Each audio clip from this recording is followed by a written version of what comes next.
मैं कृतार्थ हुआ प्रभु। आपने न केवल मुझे श्राप मुक्त किया, अपितु अपने साथ साथ पूजनीय बना दिया। आपकी जय हो प्रभु, आपकी जय हो। मैं गणेश संसार के लिए आज ये विधान करता हूँ कि मेरा जन्म दिवस भाद्रपद की शुक्ल चतुर्थी अर्थात गणेश चतुर्थी को जो भी मेरी पूजा करेगा, मैं अपनी पूजा के परिणाम स्वरूप भक्तों को वर प्रदान करूँगा। और कृष्ण पक्ष की चतुर्थी अर्थात संकष्टी चतुर्थी की पूजा के फल स्वरूप मैं उनके संकट हरूंगा। और हाँ, संकष्टी चतुर्थी की पूजा हेतु चंद्र की भी पूजा अनिवार्य होगी।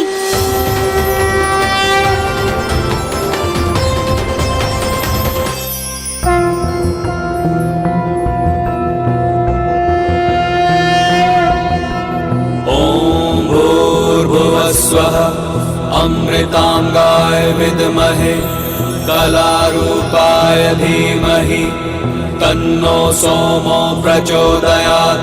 दधिशंख तुषाराम्भ क्षीरोदार्णव संभवम् नमामि शशिनं सोमं शम्भोर्मुकुटं भूषणम्।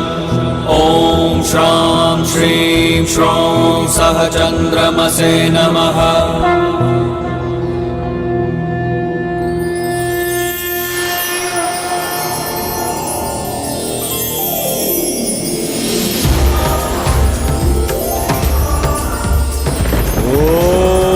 नमः शिवाय, ओम नमः शिवाय, ओम नमः शिवाय।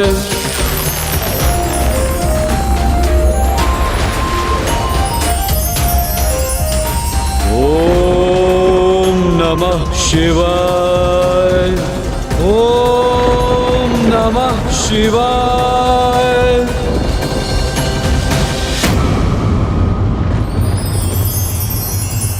मेरी त्वचा पर ये शीतलता का अनुभव क्यों कर रहा हूं मैं?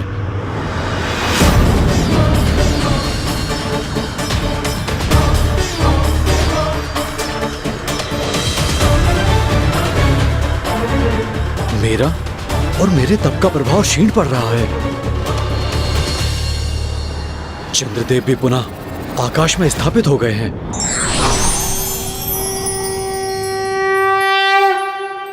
पुत्र भौम, तुम्हारी तपस्या से उत्पन्न ताप के कारण मुझे अपार चिंता हो रही थी, क्योंकि उस ताप को सहना मेरे लिए भी कठिन हो रहा था। वही तो मेरे तप का उद्देश्य था माता।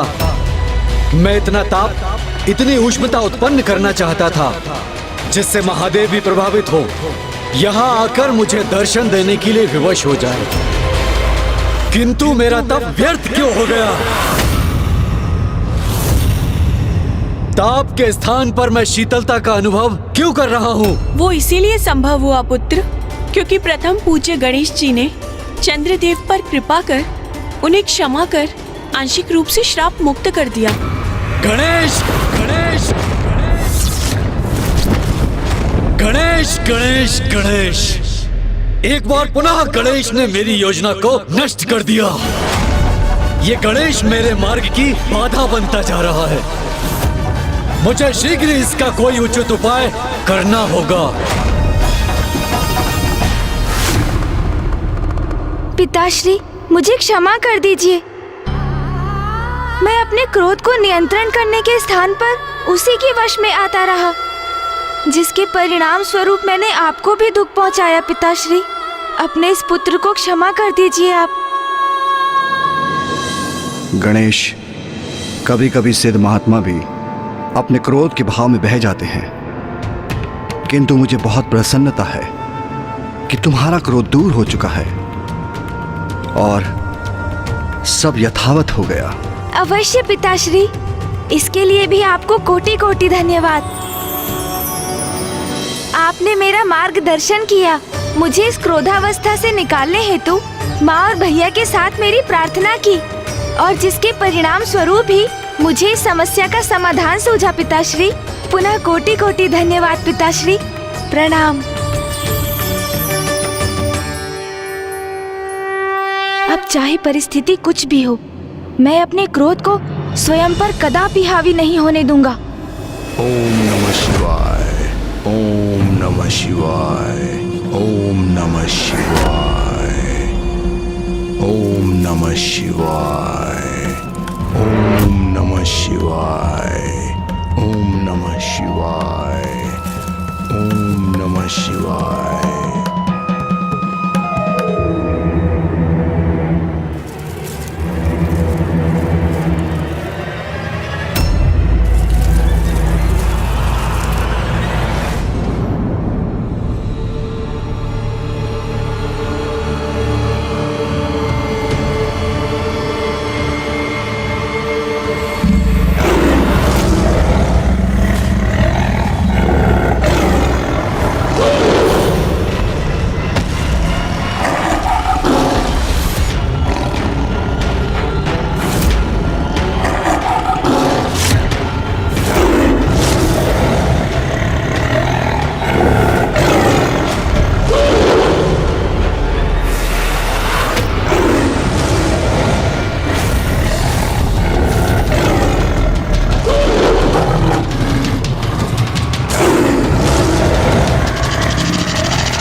एक साधारण शाही एक शक्तिशाली सिंह से भिड़ रहा है।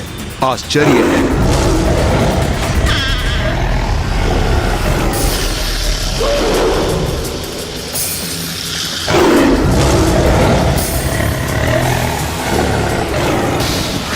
देखता हूं सिंह और शाही का यह युद्ध कितने समय तक चलता है।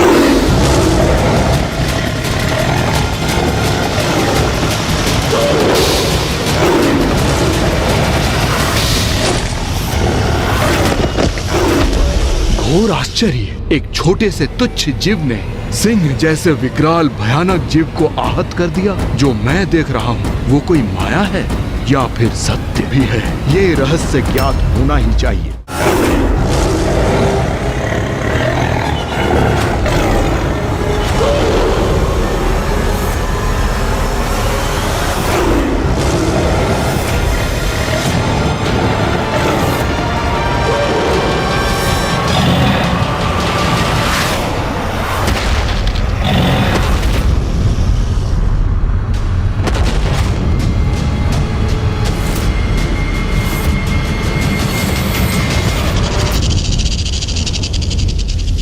अद्भुत।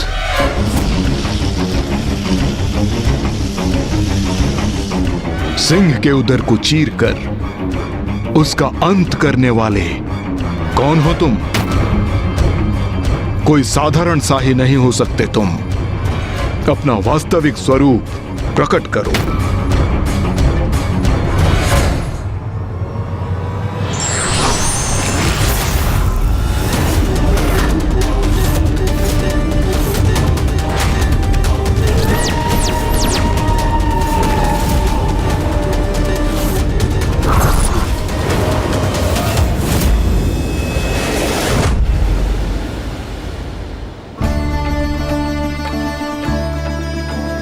देखा गणेश, अब पुनः सब कुछ इतना सुंदर प्रतीत हो रहा है ना?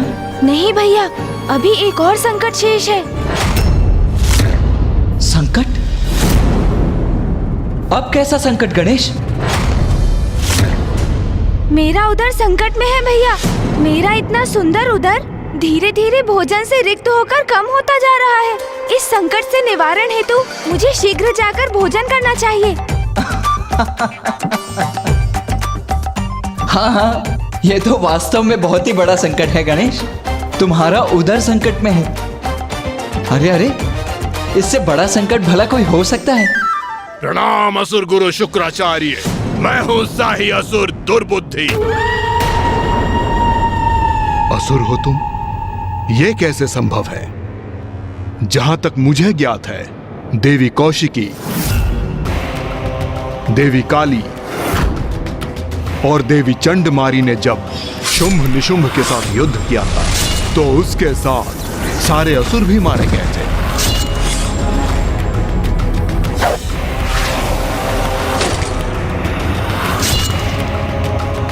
फिर तुम कहां से प्रकट हो गए?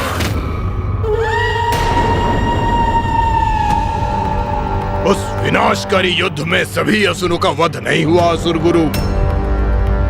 उस युद्ध में एक असुर शेष रह गया और वो असुर मैं हूं। मैं हूं। प्रत्यक्ष को प्रमाण की आवश्यकता क्या है? मैं आपके समक्ष उपस्थित हूं। अन्य सभी असुरों का, असुर सेनापतियों का, यहां तक कि शुंभ और निशुंभ का वध किया देवी कौशिकी एवं अन्य देवियों ने, किंतु मेरे प्राण तब भी सुरक्षित रह गए। और उस असुर शवों से पटे युद्ध स्थल में मेरी गर्भवती पत्नी मुझे ढूंढती हुई वहां पहुंच गई।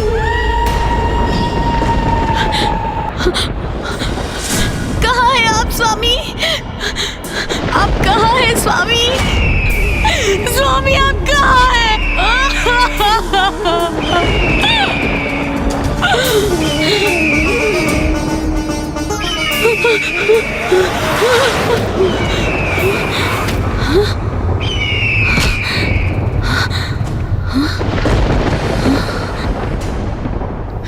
मेरे स्वामी, मेरे स्वामी, स्वामी, स्वामी, स्वामी, स्वामी, स्वामी, स्वामी।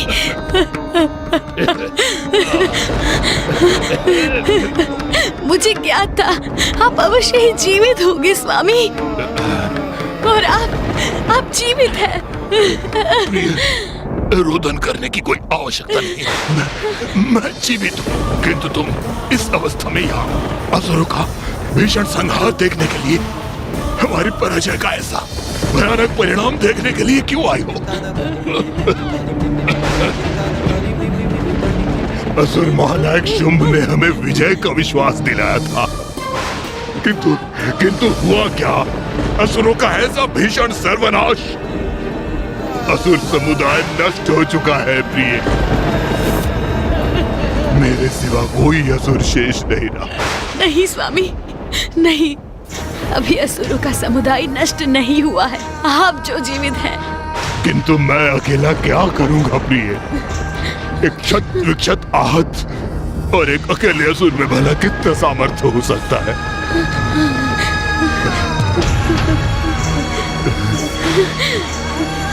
आप स्वयं को अकेला मानने की भूल कर रहे हैं स्वामी। आप कदापि अकेले नहीं हैं।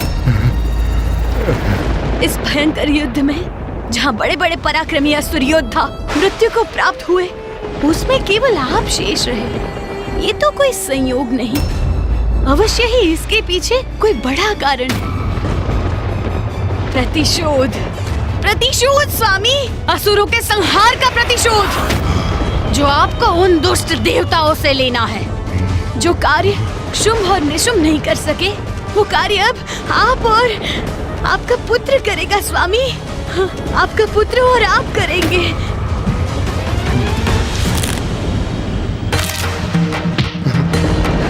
नहीं प्रिय, नहीं, नहीं।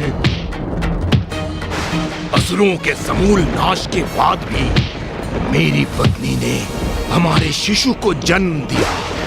कदाचित अब यही शिशु देवताओं के साथ युद्ध में मेरा सहायक सिद्ध होगा।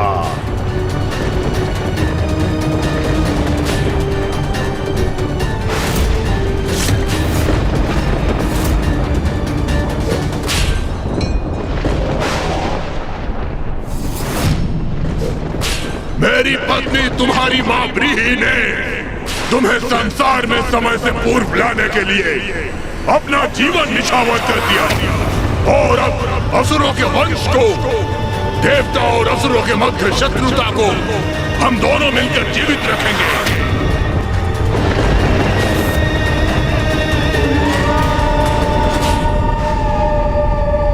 किंतु तुम तो यहाँ अकेले हो, तुम्हारा पुत्र कहाँ है? असुर गुरु, मेरी पत्नी ब्रीहि की इच्छा के अनुसार मेरा पुत्र ज्ञानहरि का विवाह एक नाग कन्या के साथ संपन्न हुआ, जो कि अब गर्भवती है। ज्ञानहरि अपने पुत्र के जन्म का प्रतीक्षा कर रहा है, जिसके उपरांत ही वो युद्ध के लिए प्रस्तुत होगा। किंतु मैं अभी और प्रतीक्षा नहीं कर सकता। मैं अभी प्रतिशोध लेने के लिए तत्पर हूं। आप असुर गुरु हैं, इसलिए आप ही मेरा मार्गदर्शन कीजिए। बताइए मैं क्या करूं? कहां चोट पहुंचाऊं? कैसे पहुंचाऊं जिससे देवताओं को सर्वाधिक आघात पहुंचे?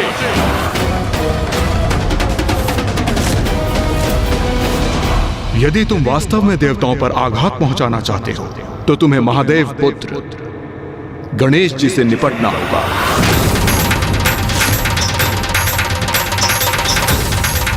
महादेव और पार्वती नंदन प्रथम पूज्य गणेश जी देवताओं की शक्ति है। जब भी किसी असुर राज ने देवताओं को नष्ट भ्रष्ट करने की योजनाओं का निर्माण किया है, तब गणेश जी उसमें विघ्नकर्ता की भूमिका निभाई है। यदि किसी युक्ति से गणेश जी को क्षति पहुंची तो त्रिदेवों को और माता आदि शक्ति को क्षति पहुंचेगी और देवता किसी भी आक्रमण से अपनी रक्षा करने में असमर्थ होंगे।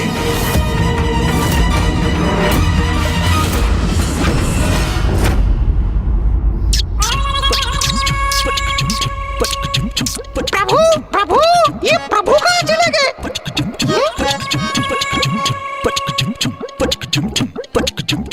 ओहो प्रभु, आप यहाँ? कब से पुकार रहा हूँ मैं आपको। मैं कितना ऊब रहा हूँ प्रभु। चलिए ना बाहर, क्रीड़ा करते हैं प्रभु।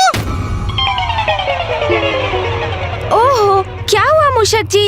आप मुझे इतना शांत क्यों कर रहे हैं? देख नहीं रहे हैं मैं ध्यान में बैठा हूँ। ध्यान में? किंतु क्यों प्रभु? क्यों का क्या अर्थ है मूषक जी? अब मैं बड़ा हो चुका हूँ और स्मरण नहीं है आपको? हमने अभी अभी तो मेरा जन्मोत्सव मनाया, इसलिए अब मुझे पिताश्री का अनुसरण करने का प्रयास करना चाहिए। हाँ, उनके समान बनना चाहिए। किंतु प्रभु मैं तो क्रीड़ा। ओहो मूषक जी, कृपा कर यहाँ से प्रस्थान कीजिए। अब से मैं ऐसे ही रहने वाला हूँ, ध्यान में लीन, पिताश्री के ही समान। अच्छा जाइए जाइए, अब मैं बालक नहीं रहा मूषक जी, जो आपके साथ क्रीड़ा करता रहूं। अच्छा, फिर मैं जाता हूँ प्रभु।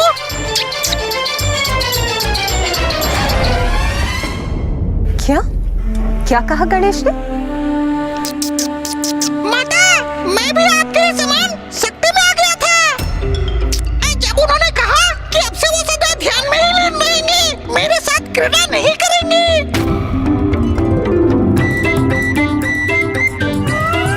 हाँ प्रभु। तभी तो मैं सोच रहा था कि आज भोर से गणेश दिखाई क्यों नहीं दिया। हाँ माता, विचार तो मैं भी कर रहा था कि आज भवन में इतनी शांति क्यों है। हाँ, और आज प्रातःकाल तो नरेश जी ने मुझे एतबार भी तंग नहीं किया। हाँ, तभी आज भवन में कोई वस्तु नीचे गिर के छिन भिन भी नहीं हुई। नाथ, क्या हुआ है पुत्र गणेश को? ये व्यवहार तो उसके स्वभाव से इतना विपरीत है कि मुझे तो उसके स्वास्थ्य की चिंता होने लगी है। उमा, इसमें चिंता की क्या बात? अपितु यदि गणेश अपने ध्यान पर एकाग्र रहना चाहता है तो ये तो उसका बहुत ही उत्कृष्ट निर्णय है। मुझे ज्ञात है, आप तो यही कहेंगे ना, आपको आपका ध्यान इतना प्रिय जो है। किंतु मेरा पुत्र गणेश शांति से एक स्थान पर कहाँ बैठा है? परिवार का सर्वाधिक नटखट बालक यदि शांत हो जाए तो इसमें चिंता का विषय तो है। मैं अभी उसे समझाती। उमा, उसे उसकी इच्छा अनुसार रहने दीजिए।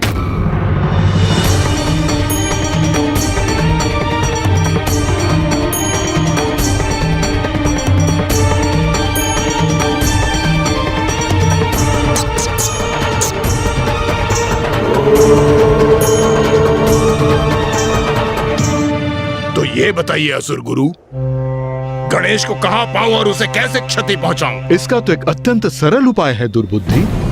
तुम गणेश जी के भक्तों को प्रताड़ित करो तो भगवान स्वयं उनकी रक्षा के लिए प्रकट होंगे। मैं दुर्बुद्धि आपकी सुदबुद्धि से प्रभावित हुआ असुर गुरु। मैं आपके सुझावों का पालन करूंगा। गणेश जी के भक्तों को त्रस्त करूंगा, मैं वध करूंगा। और जब उनके भगवान गणेश जी अपने भक्तों की रक्षा के लिए प्रकट होंगे, तब मैं उनका भी उचित उपाय करूंगा। गणेश जी। ओम नमः शिवाय। ओम नमः शिवाय। ओम नमः शिवाय। माँ, आप यहाँ? पुत्र, पुत्र तुम कुशल तो हो ना? क्या कोई चिंता सता रही है तुम्हें? क्या किसी बात से सशंकित हो तुम? पुत्र मुझे बताओ, क्या हुआ है तुम्हें? माँ, मैं सर्वथा सकुशल हूँ, किंतु आप मेरा ध्यान भंग कर रही हैं। पुत्र, ये क्या हुआ है? अचानक इतने गंभीर क्यों हो गए हो तुम? माँ, ये तो आपको भी स्मरण होगा ना, अपने जन्म दिवस पर मैंने क्या घोषणा की थी? मैंने कहा था प्रत्येक वर्ष अपनी जन्म तिथि अर्थात गणेश चतुर्थी पर मैं अपने भक्तों की मनोकामना पूर्ण करने के लिए उन्हें वरदान दूंगा, उनके सभी विघ्न दूर करूंगा। और माँ, आप और पिताश्री तो मुझे सदा यही आभास कराते रहे हैं ना कि मैं परम ब्रह्म हूँ। तो अब मैं अपने उत्तरदायित्व को बड़ी गंभीरता से लूंगा माँ, और उसके लिए मेरा पिताश्री के समान एकाग्रचित होकर ध्यान करना तो अनिवार्य है ना माँ? हाँ माँ, अब मैं पिताश्री के उदाहरण का अनुसरण करूँगा। सदा ध्यान में लीन रहकर अपने भक्तों की प्रार्थना सुनते हैं वो। मैं भी तो ध्यान मग्न रहकर ही अपने भक्तों के साथ संपर्क स्थापित कर सकूंगा। और उन्हें जब मेरी आवश्यकता होगी माँ, तो मैं सर्वशक्तिमान भगवान के रूप में उनके सम्मुख प्रकट होकर उनकी रक्षा करूंगा।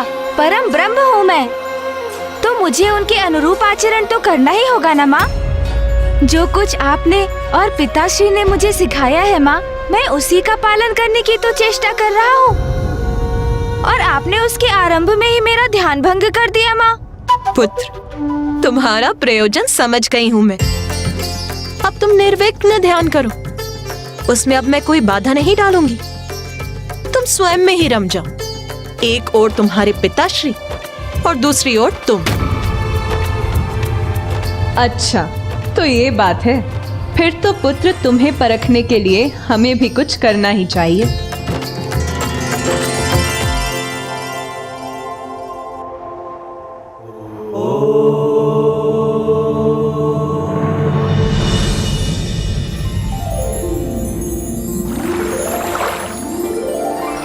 ओम गंग गणपते नमः। ओम गंग गणपते नमः। ओम गंग गणपते नमः। ओम स्वामी? गंग गणपते नमः। स्वामी, मैं पूजा के लिए स्वच्छ फल और पुष्प ले आई हूँ। मैं भी प्रभु के श्री विग्रह के लिए मिट्टी एकत्रित कर चुका हूँ देवी लता। व्रत संकल्प करने के उपरांत गणेश जी के पार्थिव श्री विग्रह की रचना कर हम पूजा प्रारंभ करेंगे। और मैं भी बड़ी उत्सुकता से गणेश जी की पूजा करने के लिए तत्पर हूँ। उन्हें समर्पित करने के लिए हमारे पास अधिक कुछ नहीं है, किंतु हमारी अटूट भक्ति हम उन पर अवश्य निछावर कर सकते हैं। अब हमें लौटकर पूजा की तैयारी शुरू करनी चाहिए। जी स्वामी।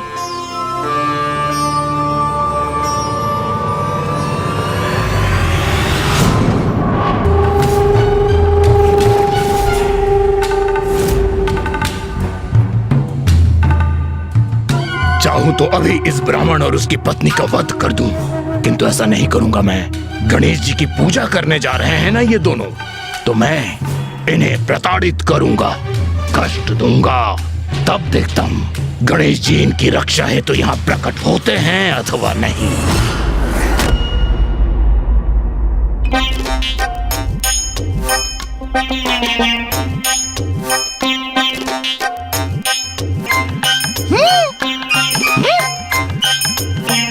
मेरे प्रभु तो ध्यान में है, फिर ये सब क्या कर रहे हैं?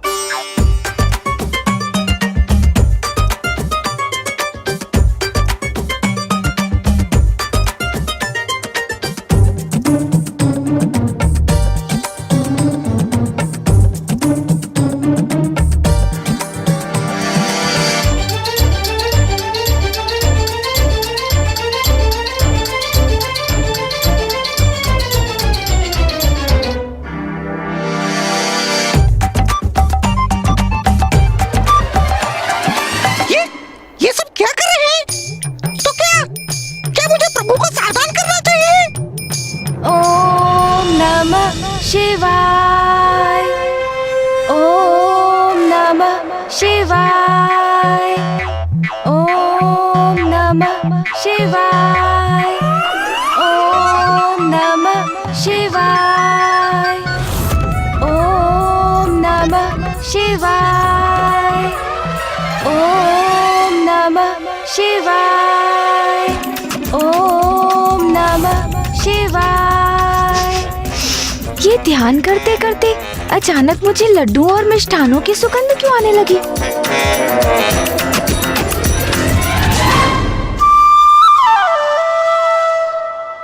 आहा, इतने सारे मिष्ठान।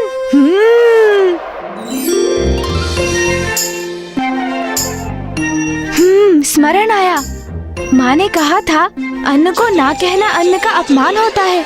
वैसे भी ध्यान में ही तो ये मिष्ठान खाने हैं, इसमें भला क्या आपत्ति हो सकती है? वास्तव में थोड़ी ही ना खाने हैं मुझे। अब तो उधर भी अनुमति दे रहा है।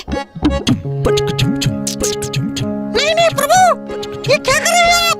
ये तो मात्र एक जाल है, आपका ध्यान भंग करने का। मुझे जाकर प्रभु को सूचित कर देना चाहिए।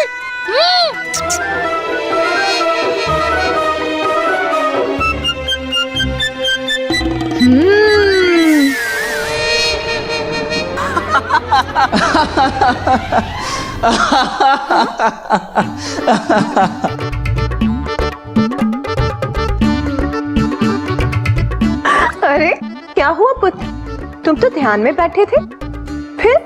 वो मैं माँ। फिर अचानक क्या हो गया? ओ, ध्यान करते करते भूख लग गई होगी, है ना? इसीलिए भोजन करने लग गए। युक्ति। नहीं नहीं माँ, मैंने कहा ये सब तो मूषक जी ने ग्रहण किए हैं। मैं तो आपको इस भोजन के आकर्षण के प्रति सावधान करने आया था प्रभु। ये तो बहुत अच्छा ध्यान है गणेश। मुझे भी ऐसा ध्यान सिखाने की कृपा कीजिए ना पिताश्री, जिसके फल स्वरूप इतने लड्डू खाने का अवसर प्राप्त होता है।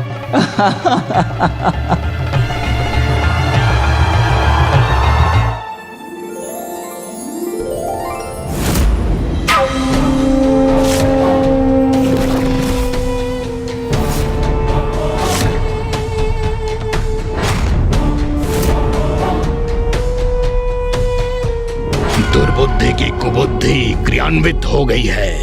अब इन दोनों ब्राह्मण ब्राह्मणी को सताने का आनंद लूंगा मैं।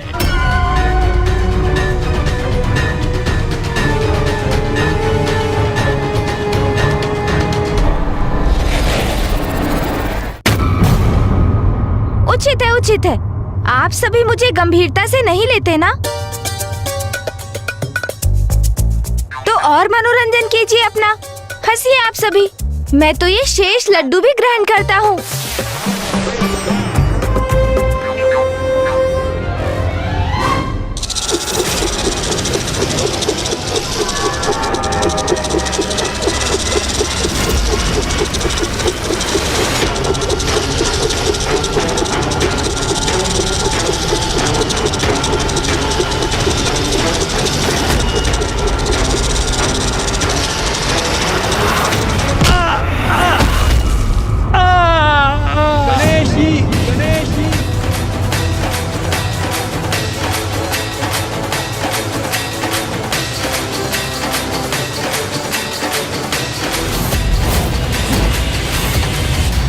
अवश्य ही किसी भक्त की सहायता की पुकार सुनी है पुत्र गणेश ने।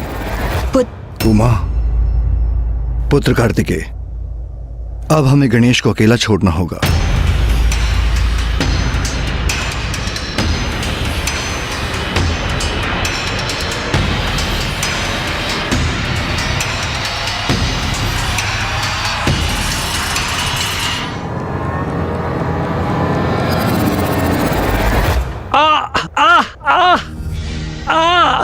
स्वामी, आपका पांव तो आहत हो गया है। मैं आपकी सहायता करती हूँ। गणेशी, गणेशी। ये किनकी पुकार थी? क्या कोई संकट में है? देवी लता, ये घाव तो भर जाएंगे, मैं पुनः कुशल हो जाऊंगा। किंतु दुख तो मुझे इस बात का है कि जो मिट्टी मैंने पूजा के लिए एकत्रित की थी वो गिर गई। आप कुटिया में जाइए और पूजा की सामग्री तैयार करना आरंभ कीजिए। मैं पुनः मिट्टी एकत्रित करके लाता हूँ। पूजा का एक उचित मुहूर्त होता है, इसलिए अब हमें पूजा में और विलंब नहीं करनी चाहिए।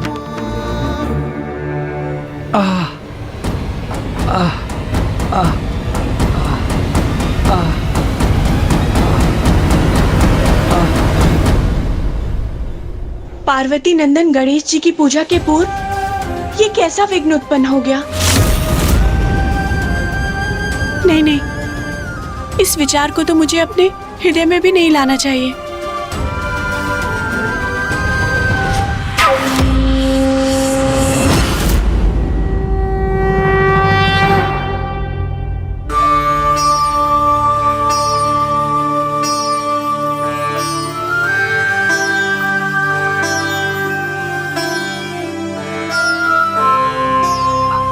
देवी लता, व्रत संकल्प कर हमें अब गणेश जी के पार्थिव श्री विग्रह की रचना करनी चाहिए।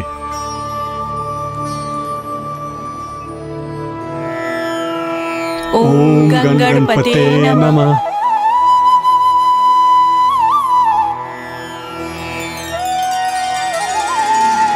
अब सब उचित है, अब समय पर हम पूजा प्रारंभ कर सकेंगे। अब सब उचित नहीं, सब बिगड़ जाएगा अभी।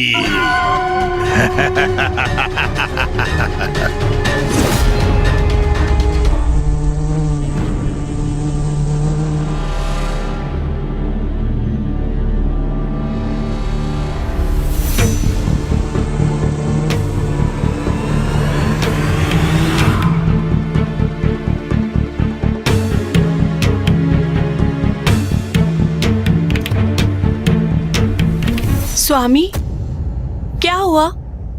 आपको कोई कठिनाई हो रही है? जो मिट्टी मैंने पूर्व में उठाई थी वो गीली थी। ये मिट्टी, इसमें तो पानी डालने में भी नहीं जुड़ रही है।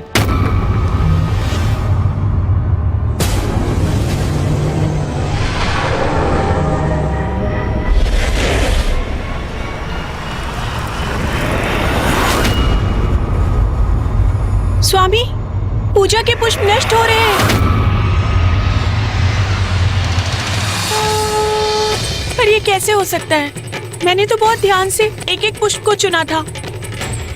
सभी पुष्प निर्मल थे और उनमें कोई कीट नहीं था। फिर ये कैसे संभव है? ये तो विघ्न का आरंभ मात्र है।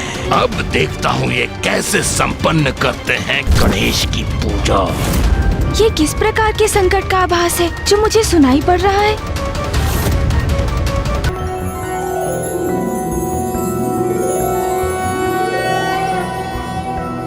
नागेन्द्रहाराय त्रिलोचनाय भस्मांगरागाय महेश्वराय नित्याय शुद्धाय दिगंबराय मंदाकिनी सलिल चंदन चर्चिताय नंदीश्वर प्रमथनाथ महेश्वराय मंदार पुष्प बहु पुष्प सुपूजिताय तस्मै मकाराय नमः शिवाय। गणेश, माँ, पुत्र गणेश, तुम्हारा ध्यान संपन्न हो गया? माँ, मुझे ज्ञात हो गया था कि आप पूजा कर रही हैं, तो मैं आशीर्वाद प्राप्त करने चला आया।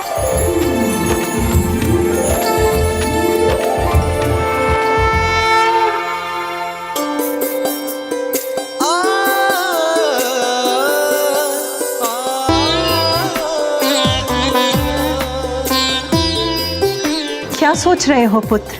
माँ, क्या मैं ये पुष्प ले सकता हूँ? अवश्य पुत्र।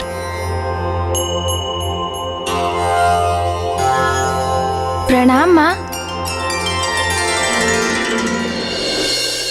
अब ये पुष्प पूजा के उपयोग के नहीं। देवी लता, आप शीघ्र बाहर जाकर इन पुष्पों को फेंक कर आइए, अन्यथा ये कीट पूजा के स्थल में गिरकर इसे अपवित्र कर देगा।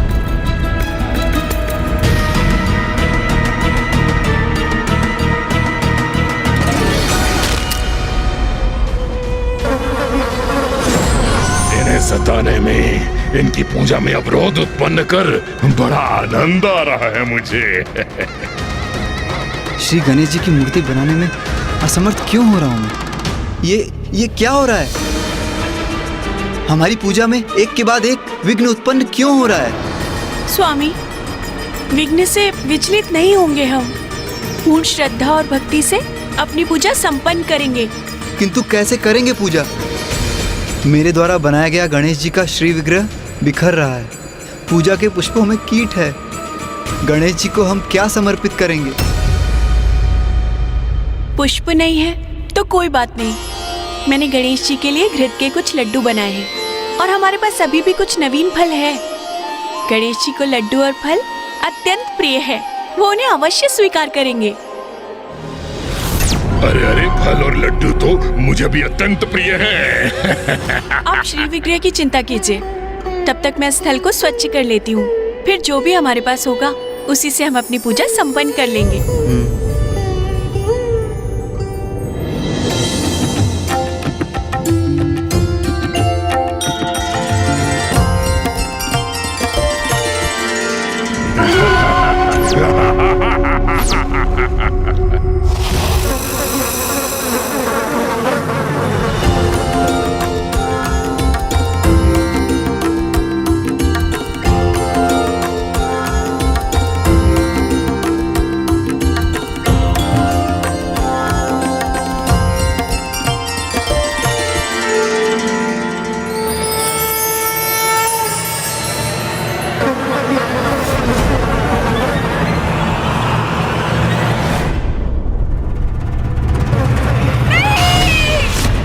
क्या हुआ लता?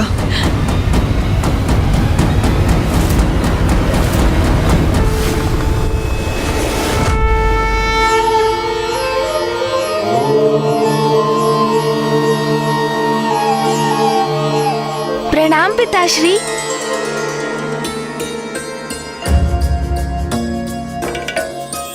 पिताश्री, मैं क्या आपकी थाल से एक फल ले सकता हूँ? अवश्य पुत्र।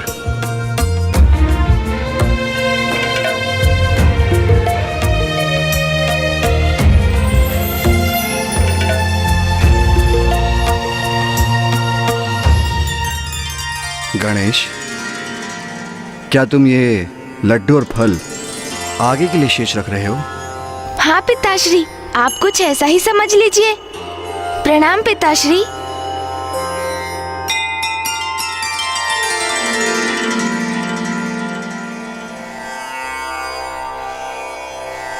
स्वामी, ये गणेश कहाँ जा रहा है? अपना दायित्व निभाने, भगवान के रूप में अपने भक्तों की रक्षा करने।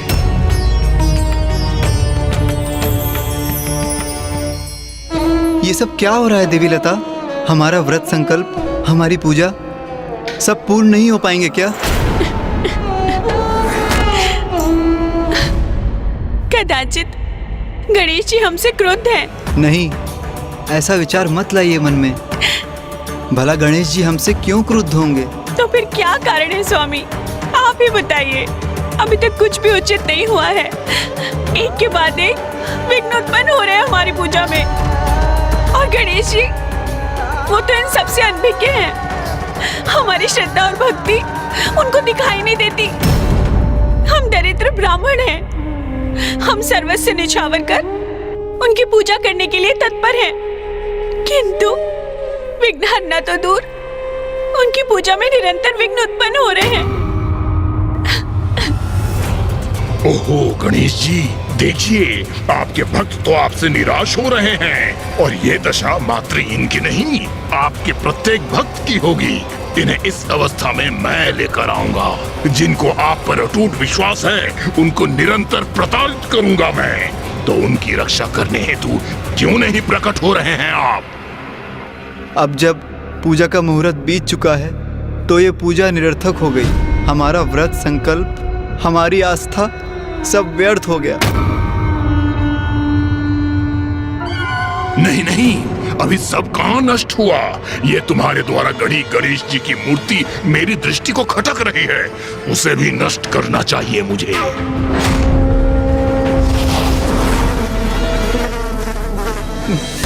हे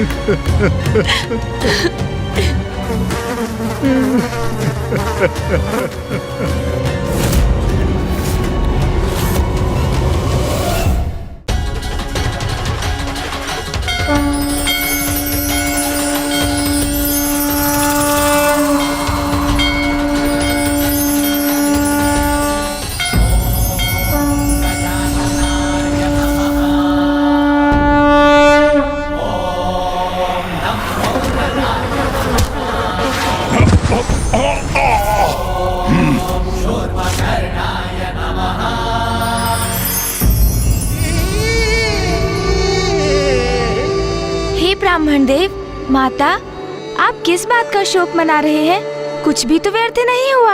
आपको मेरी पूजा करनी थी ना। देखिए, मैं स्वयं साक्षात आपके सामने प्रकट हो गया हूँ।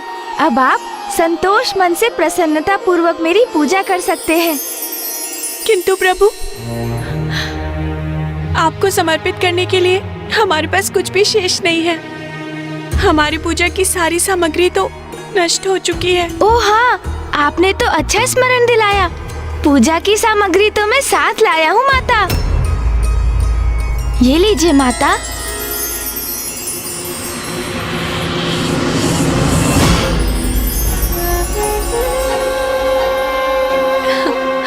मेरे लिए तो मेरे भक्तों की श्रद्धा ही पर्याप्त है, किंतु मुझे ज्ञात है पूजा में भगवान को भोग भी चढ़ाया जाता है।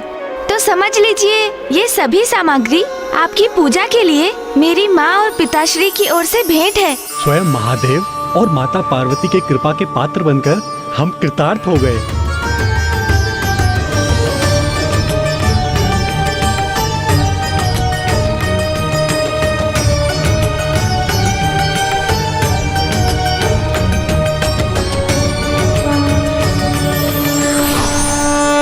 स्वामी, ये देखिए।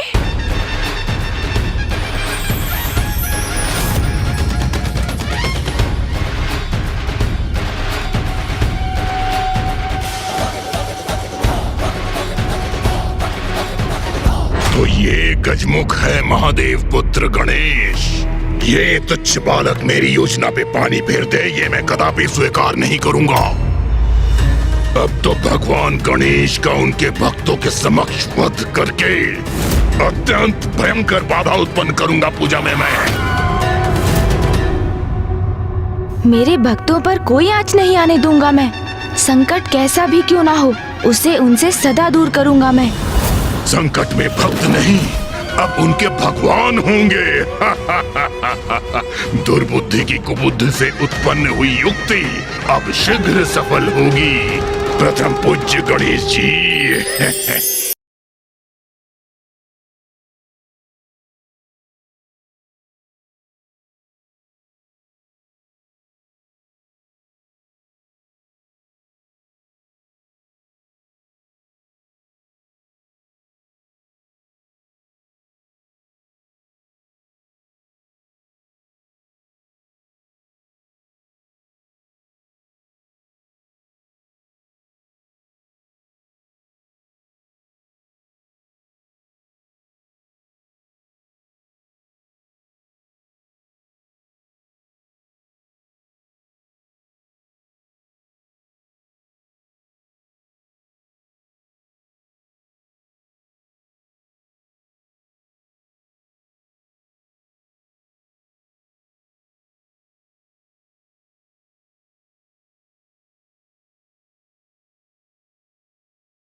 मुझे मेरे भक्तों की भक्ति आनंदित कर रही है। भक्ति की शक्ति का कोई लाभ नहीं होगा इन भक्तों को और स्वयं उनके भगवान को, क्योंकि इस बार उनका सामना दुर्बुद्धि से है।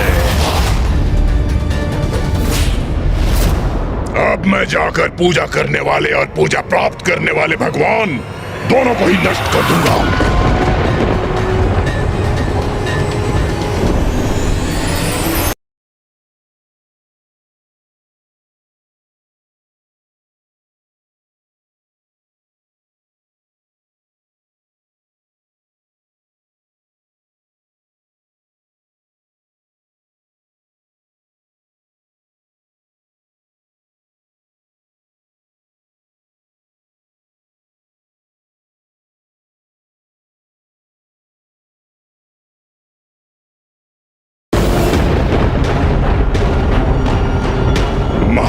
पुत्र गणेश, जैसी अपेक्षा थी वैसे ही किया तुमने।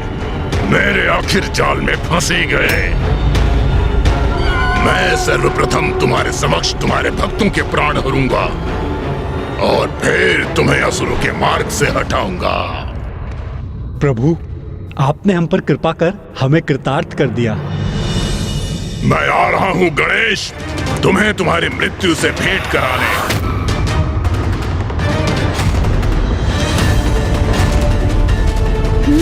अब ज्ञात हुआ कि मेरे भक्तों पर कौन सा संकट छाया था। तो ये तुच्छ असुर मेरे प्रिय भक्तों को कष्ट पहुंचाकर उनकी पूजा में विघ्न उत्पन्न करने का प्रयास कर रहा है। दुष्ट जो भी हो तुम, किंतु तुम्हें अपने भक्तों तक कदापि नहीं पहुंचने दूंगा। तुम्हें रोकने का उचित उपाय है मेरे पास।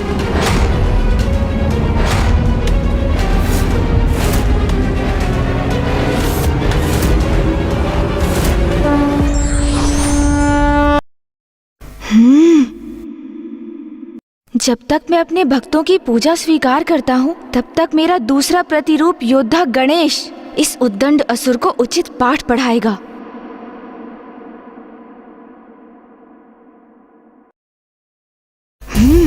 दूर हटो मेरे भक्तों से, दुष्ट, जाओ यहाँ से।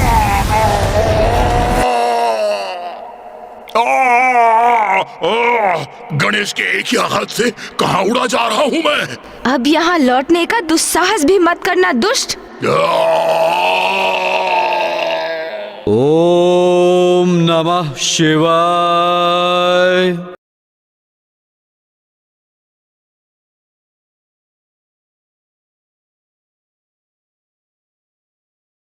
प्रभु, अब मुझे आपका पंच स्नान संपन्न करने की अनुमति दीजिए।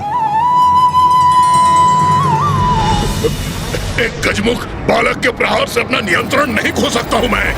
ओम नमः शिवाय। ओम नमः शिवाय। ओम नमः शिवाय। कौन हो तुम?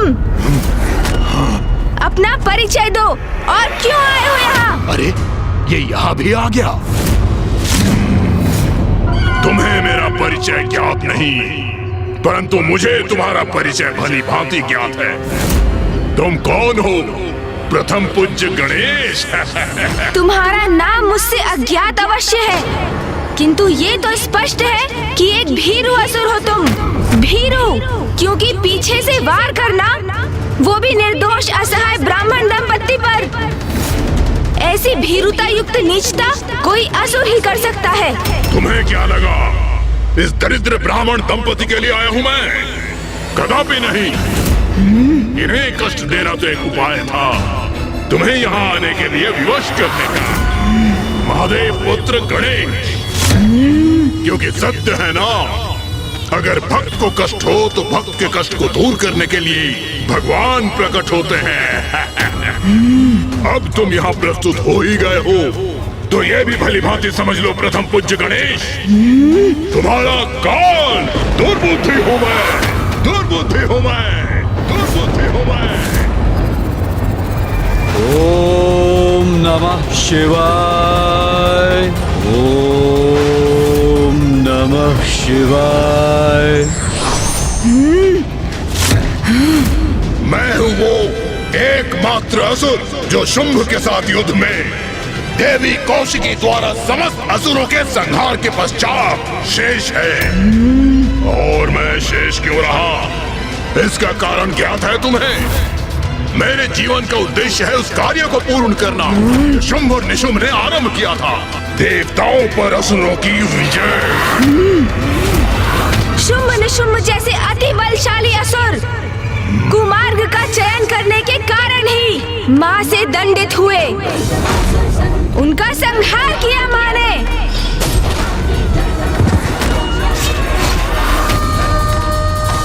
और अब तुम भी वही अपराध कर रहे हो।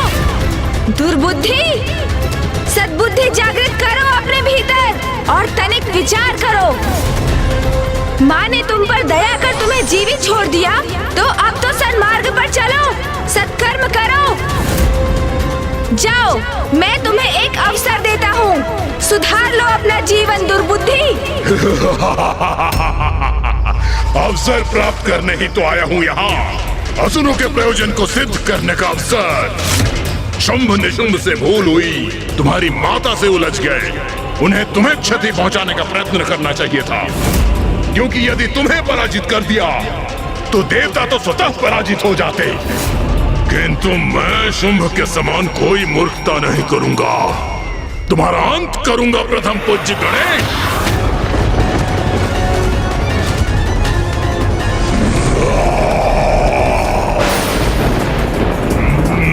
भूमि में इतना कंपन क्यों है?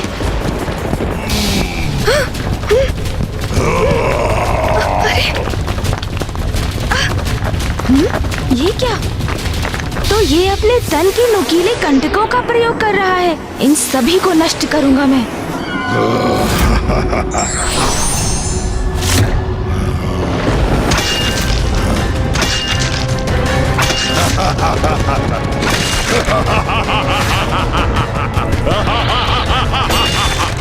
कितने भी प्रहार कर लो गणेश, इन्हें कोई क्षति नहीं पहुंचा सकोगे।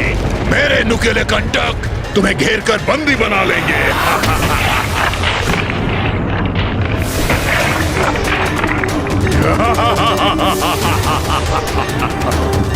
मुझे यहाँ बांध दिया इस दुष्ट ने।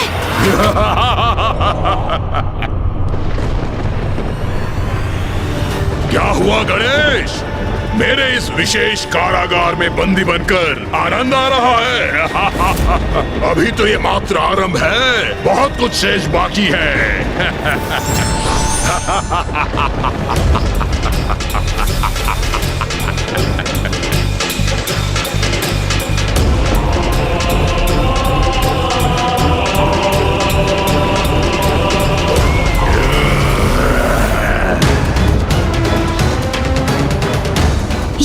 ये तो मुझे भेदने के लिए मेरी ओर बढ़ रहे हैं।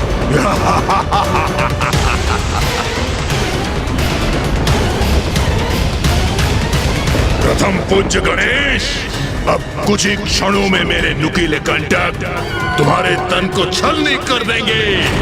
अब तुम्हारे अंत से पूर्ण होगा मेरा प्रतिशोध।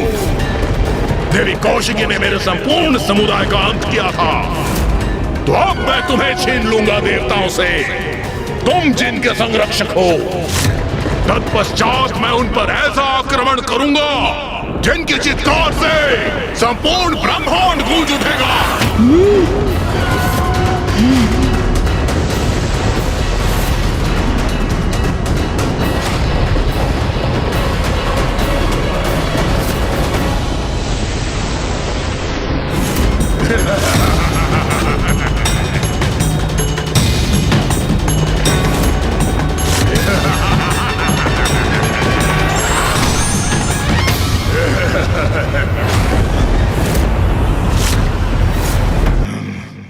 इन्हें आगे बढ़कर मुझे आहत करने से तो मैंने रोक दिया। सून जी, मुझे ज्ञात तो है कि आप भी इस दुर्बुद्धि के नुकीले अस्त्रों की श्रृंखला को खंडित कर इसे इसकी भाषा में उत्तर देने के लिए अति उत्सुक है। किंतु मैं इसे अपनी भूल का प्रायश्चित कर सुधरने का एक अवसर अवश्य दूंगा, क्योंकि अभी कुछ ही समय पूर्व पिताश्री ने तो मुझे समझाया था ना कि क्रोध से किसी समस्या का समाधान नहीं होता। इसलिए रुकिए, मैं इस नुकीले अस्त्रों की श्रृंखला को हटाकर एक ओर कर देता हूँ।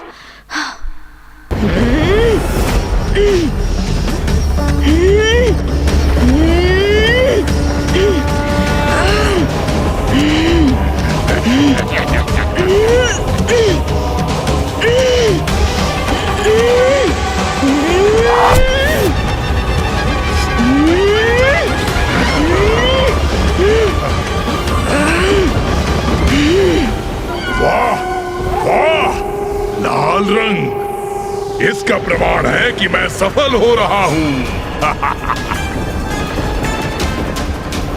अवश्य मेरे नुकीले कंटकों ने गणेश के तन को आहत कर दिया, जिसके कारण उसके तन से रक्त बह रहा है। अर्थात मैं विजयी हो गया, गणेश का अंत कर दिया मैंने।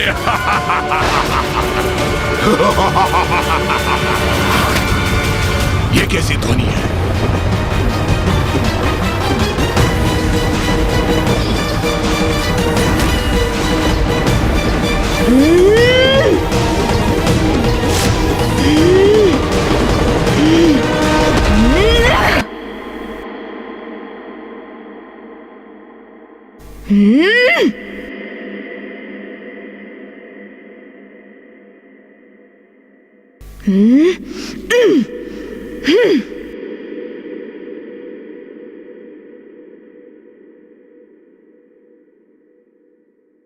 अरे, ये मेरे ही नुकीले कंटक मेरी ओर बढ़ रहे हैं।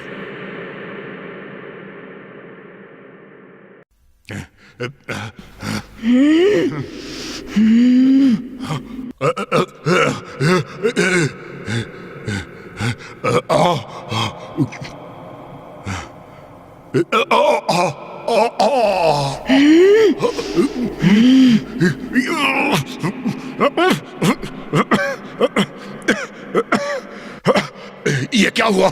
इस धुंध के कारण मुझे कुछ दिखाई नहीं दे रहा है। मैं तो दिखाई दे रहा हूँ। तो कहिए, आपकी आसुरी क्रीड़ा समाप्त हुई या अभी भी मेरे भक्तों को कष्ट पहुँचाना शेष है आपका? जय देव जय देव जय देव जय देव जय देव जय देव जय देव जय देव। एक दंत दयावंत चार भुजाधारी, मस्तक सिंदूर सोहे मूस की सवारी।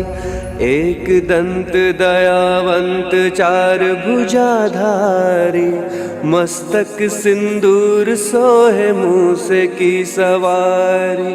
जय देव जय देव जय देव जय देव जय देव जय देव जय देव जय देव।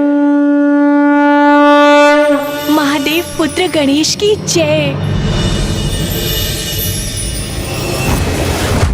वास्तविकता में उनके दो ही पुत्र हैं, कुमार कार्तिकेय जी और प्रथम पूज्य गणेश जी। महादेव पुत्र भूम। महादेव पिताश्री, यदि मात्र एक अवसर दे मुझे तो मैं प्रमाणित कर दूंगा कि मैं ही आपका सर्वश्रेष्ठ और सर्वाधिक प्रिय पुत्र होने के योग्य हूँ, गणेश नहीं। वैसे भी क्या गुण है उस गणेश में? वो तो मात्र एक बालक है और मैं पूर्ण रूप से वयस्क बलिष्ठ पुरुष। अपने बल और क्रोध से मैं सब कुछ नष्ट कर सकता हूँ।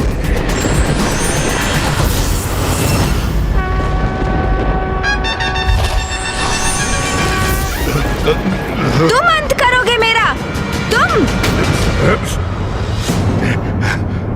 मात्र एक बालक हो, फिर भी तुमने दुस्साहस किया मुझ पे आक्रमण करने का। तुमने मेरे भक्तों को सताया जब वो मेरी प्रार्थना का प्रबंध कर रहे थे।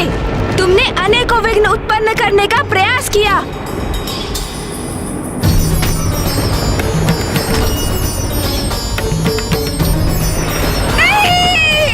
और जिसके दंड स्वरूप अब मैं तुम्हारा अंत करूंगा दुर्बुद्धि, अंत करूंगा तुम्हारा।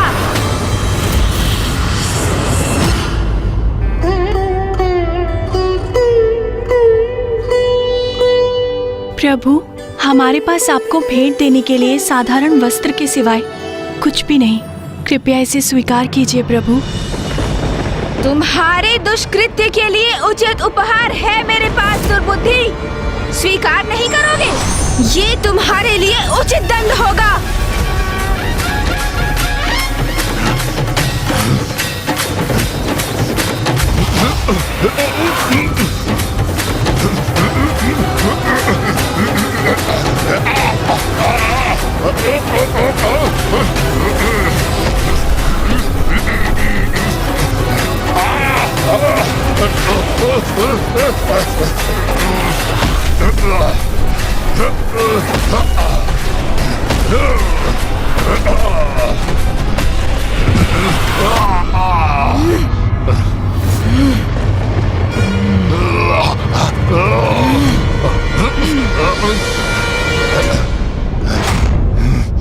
दोस्त गजमुख, अब नहीं छोड़ूंगा तुझे मैं।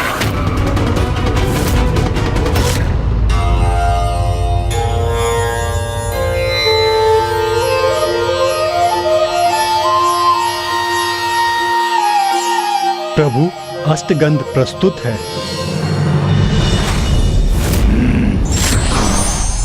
दुष्ट असुर, मेरे भक्तों को पीड़ा पहुंचाई तुमने। मेरी पूजा को भंग करने का प्रयास किया तुमने। भक्तों को ही नहीं, अब मैं तुझे उससे भी अधिक पीड़ा पहुंचाऊंगा गणेश।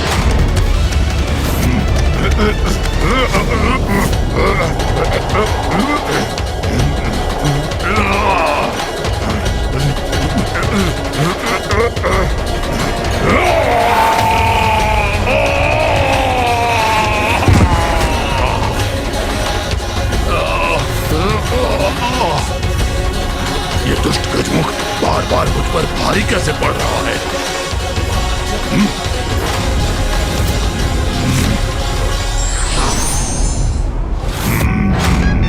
दुर्बुद्धि!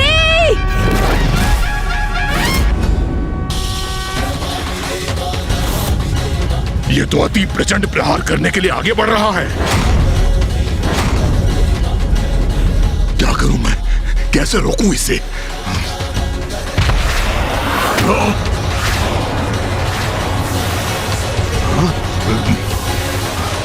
अब अपनी रक्षा कैसे करूं मैं?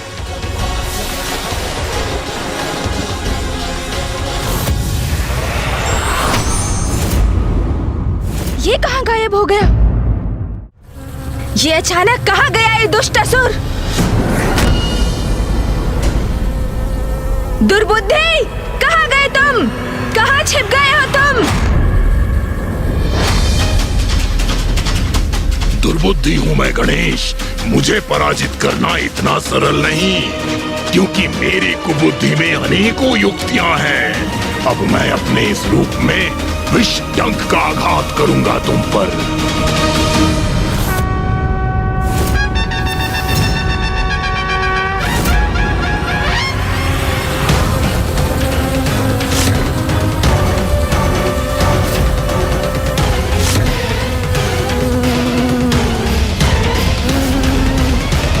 मूर्ख असुर, मैंने तुम्हारे इस रूप में भी तुम्हारे आक्रमण का स्वर सुन लिया है।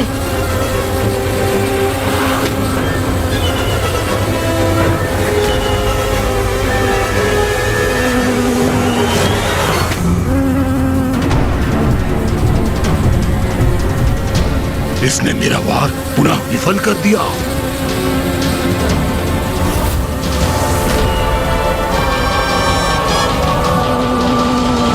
दुष्ट, अब इस प्रहार से बच नहीं पाओगे।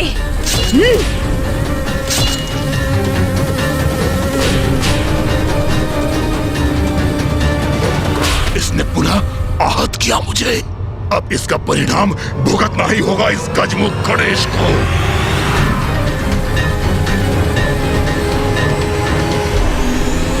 अब अवश्य अंत करूंगा मैं इस दुष्ट का।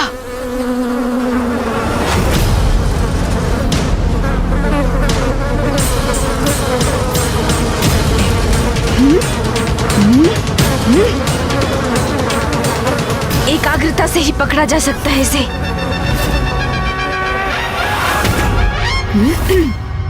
बस दुर्बुद्धि, अब बहुत हुई तुम्हारी क्रीड़ा।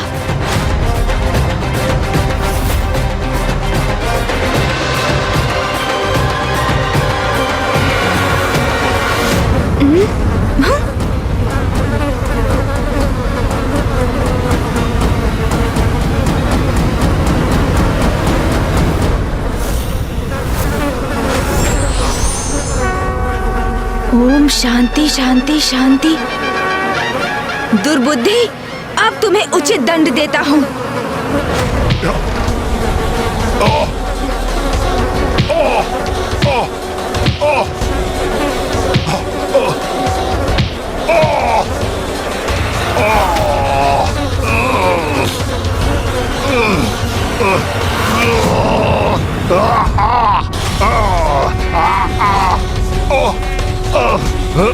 पुत्र, गजमुख बालक, छोड़ो मुझे।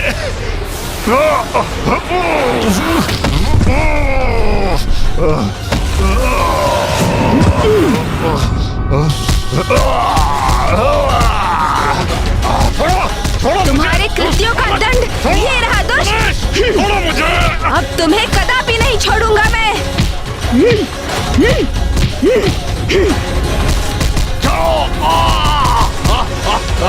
छोड़ो मुझे।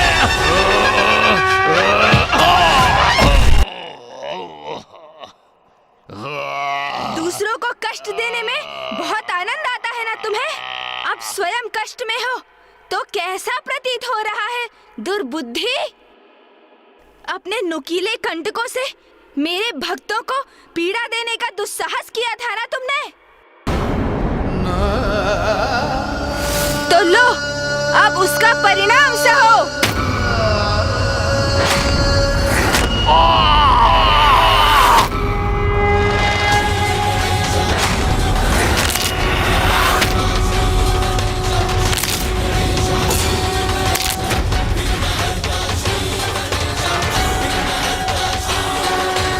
यही दंड है तुम्हारा।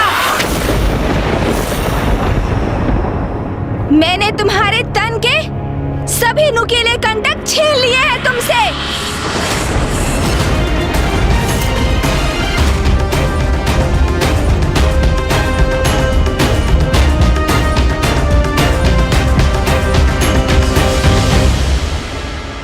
दंड तो अब मैं दूंगा तुम्हें।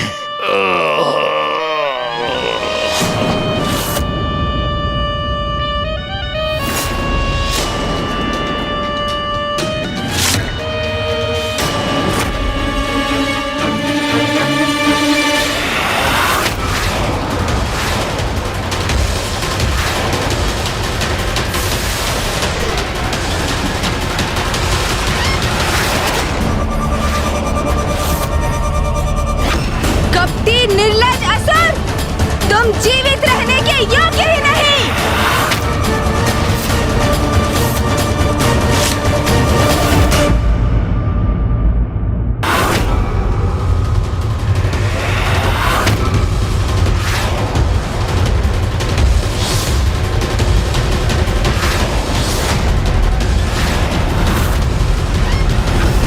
कपटी निर्लज असुर, तुम जीवित रहने के योग्य ही नहीं।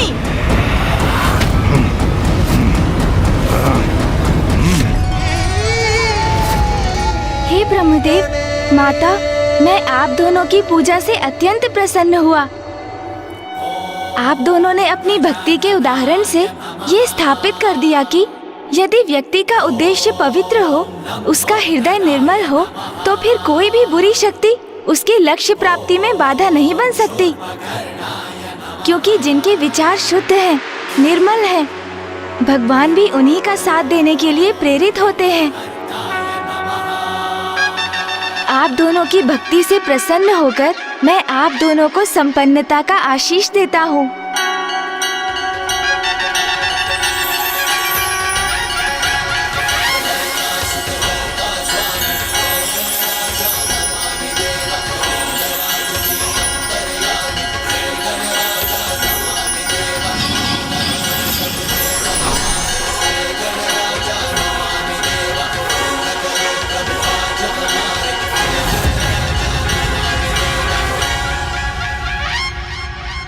ये सभी तो मात्र सांसारिक वस्तुएं हैं। जीवन में सुख पाने के लिए इन्हें प्राप्त करना आवश्यक भी है, किंतु भोग के इन वस्तुओं से अत्यधिक मोह करना उचित नहीं। आप दोनों इनका आनंद उठाते हुए भी अपनी भक्ति और निष्ठा को सदा बचाकर रखिएगा, क्योंकि मनुष्य जीवन का परम लक्ष्य तो मोक्ष की प्राप्ति है, और जो भगवान की भक्ति से ही संभव है। मेरा आशीष सदैव आपके साथ है, किंतु मुझे अब यहाँ से प्रस्थान करना होगा माता। आप दोनों का कल्याण हो।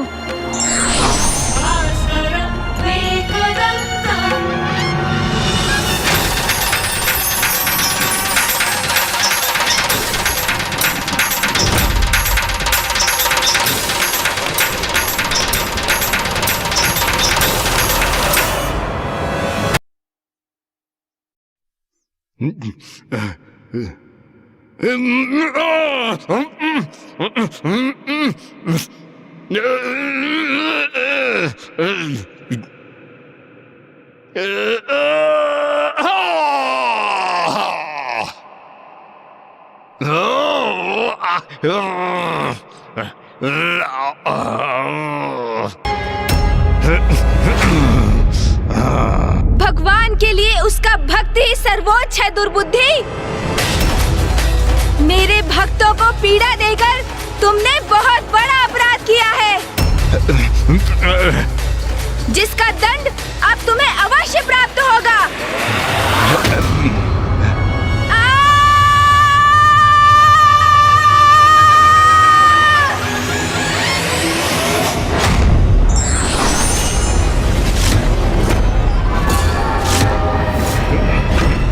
नहीं नहीं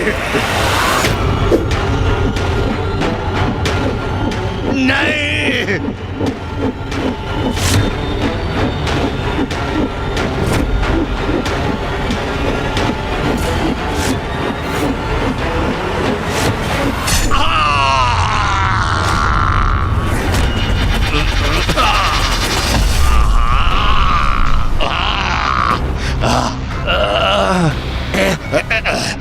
प्रथम पूज्य गणेश, अब मेरा जीवन तो मिट रहा है, किंतु अभी ये शत्रु तो नहीं मिटी है। मेरे बाद मेरा पुत्र तुमसे युद्ध करेगा, उसके पश्चात उसका पुत्र। ये युद्ध निरंतर चलता रहेगा। इस युद्ध को तुम कभी समाप्त नहीं कर सकोगे। ओम नमः शिवाय।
गणेश का क्रोध अपने चरम पर पहुंच गया है।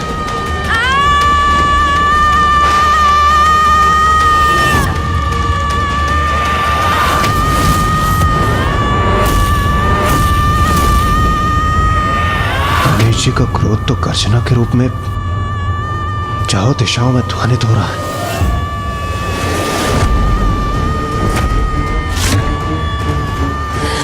नाथ, गणेश इतना क्रोधित क्यों है? मैं विनती करती हूँ, आप वहां जाइए और गणेश को शांत करने का उपाय कीजिए।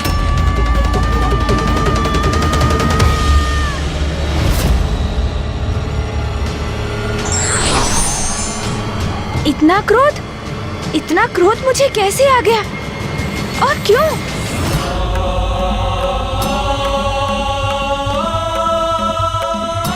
मुझे क्रोध के इस आवेग को थामना होगा। फूफा जी यहाँ हैं, वो अवश्य यहाँ शांति स्थापित कर देंगे। पुत्र गणेश, शांत हो जाओ पुत्र। इतने क्रोधित क्यों हो तुम?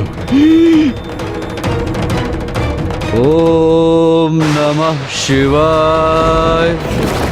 मैं सभी को गणेश के विरुद्ध कर दूंगा। मैं गणेश को ऐसा कृत्य करने पर विवश कर दूंगा कि सभी उसको आयुग महादेव पुत्र मान लें, जैसे अभी तक मैं रहा हूं।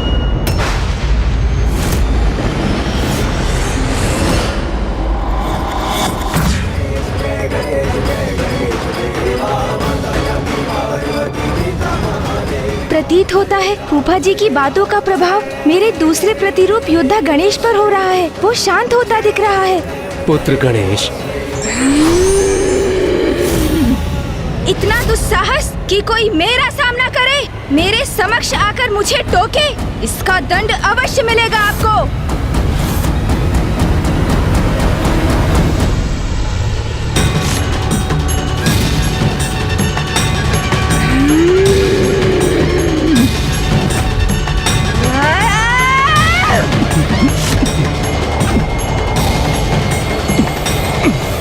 पुत्र गणेश, शांत हो जाओ पुत्र।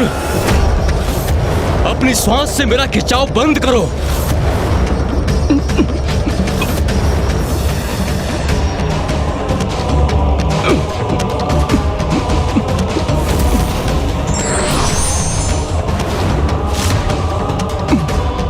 ये हो क्या रहा है? गणेश जी ब्रह्मदेव को अपने भीतर क्यों खींच रहे हैं? गणेश जी अपने विकराल योद्धा रूप में ये कैसा अनर्थ करने जा रहे हैं? सृष्टि के रचयिता हैं ब्रह्मदेव। यदि उन पर संकट आया तो समस्त सृष्टि पर संकट आएगा।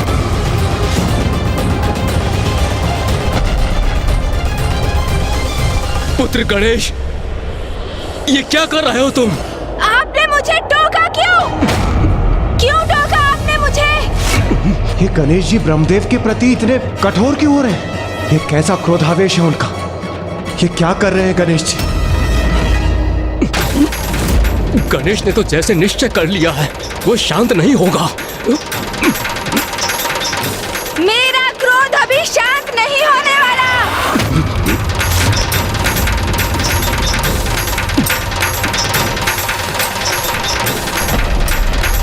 गणेश रुक जाओ।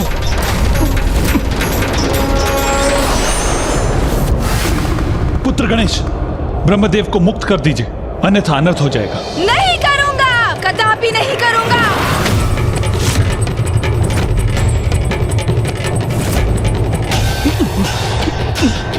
रुक जाइए गणेश जी।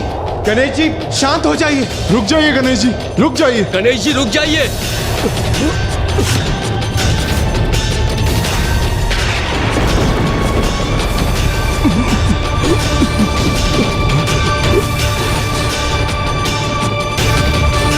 यदि गणेश की सूंड ने मुझे अपने भीतर खींच लिया तो मैं इस अनंत अंधकार में समाहित हो जाऊंगा।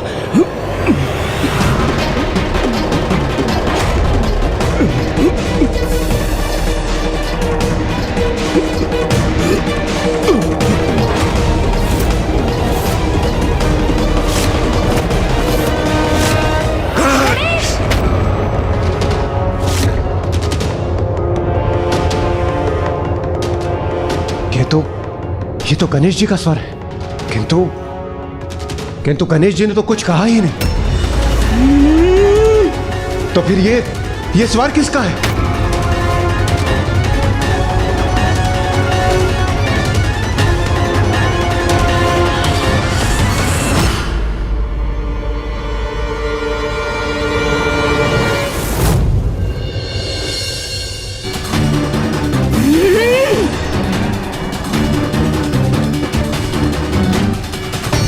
एक और गणेश जी? यहाँ दो गणेश जी कैसे उपस्थित हैं? ये कैसे संभव है?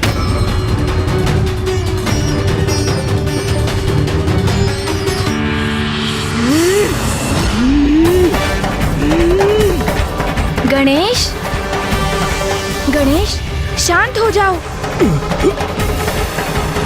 ये क्या हो गया है मुझे? क्रोध के ऐसे भीषण आवेग में क्यों बहा जा रहा हूँ मैं? नहीं, मुझे शीघ्र कुछ कर इस क्रोध के उन्माद, अन्यथा जिस किसी शक्ति के भी प्रभाव में हूँ मैं, उससे स्वयं को मुक्त होना होगा।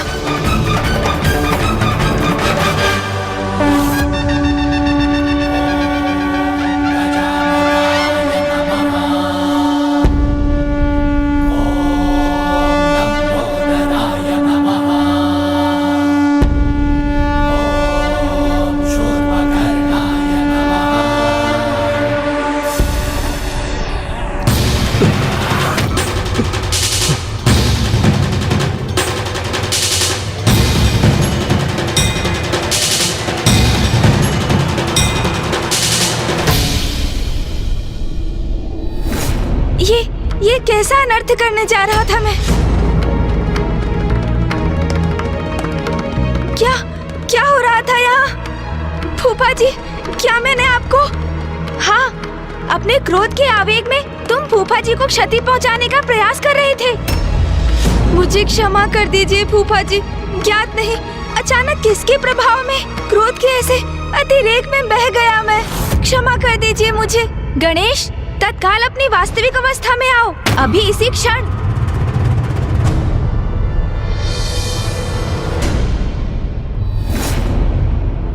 गणेश जी, आप दो रूप में प्रकट हो गए, और क्यों? सूर्यदेव, मेरे भक्तों ने मेरी पूजा का संकल्प किया था, किंतु असुर दुर्बुद्धि उनके संकल्प में विघ्न उत्पन्न कर रहा था, तो मैं वहीं अपने भक्तों के साथ रुक गया, जिससे वो निर्विघ्न अपनी पूजा संपन्न कर सके।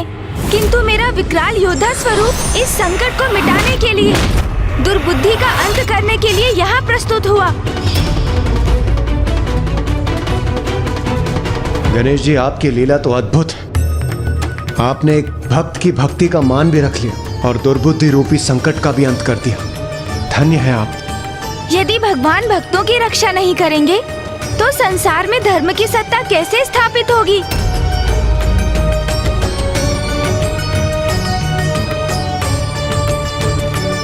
गणेश जी, अब जब दुर्बुद्धि का अंत हो ही चुका है तो आप दोनों पुनः एक ही कर क्यों नहीं हो जाते?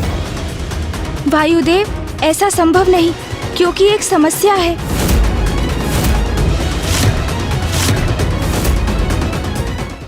गणेश जी, अब जब दुर्बुद्धि का अंत हो ही चुका है तो आप दोनों पुनः एक ही कर क्यों नहीं हो जाते? क्योंकि वायुदेव, जब तक मैं अपने क्रोध का कारण समझ नहीं लेता, तब तक मैं अपने क्रोध स्वरूप को स्वयं से विलग रखना चाहता हूँ, ताकि किसी के भी प्रभाव से मेरा क्रोध अनियंत्रित हो जाए तो मैं अपने मूल रूप से स्वयं को शांत रखकर अपने क्रोध पर नियंत्रण पाने में सक्षम रहूं। और अपने भक्तों की रक्षा करना तो हमारा प्रथम कर्तव्य है। किंतु अब ये कर्तव्य शेष है गणेश, जिसका उल्लेख अभी तुमने किया।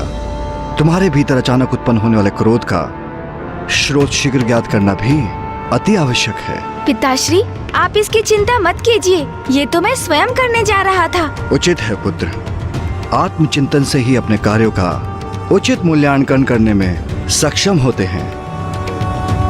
अपनी भूलों को समझकर अपने दोषों का निवारण करने के लिए प्रेरित होते हैं। इसलिए मैं तुम्हें आत्मचिंतन के लिए एकांत में छोड़ता हूँ।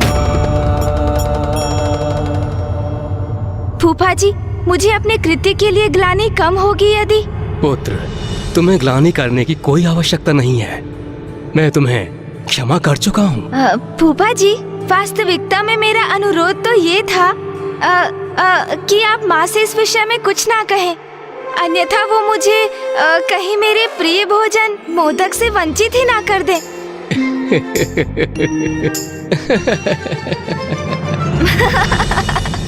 महादेव,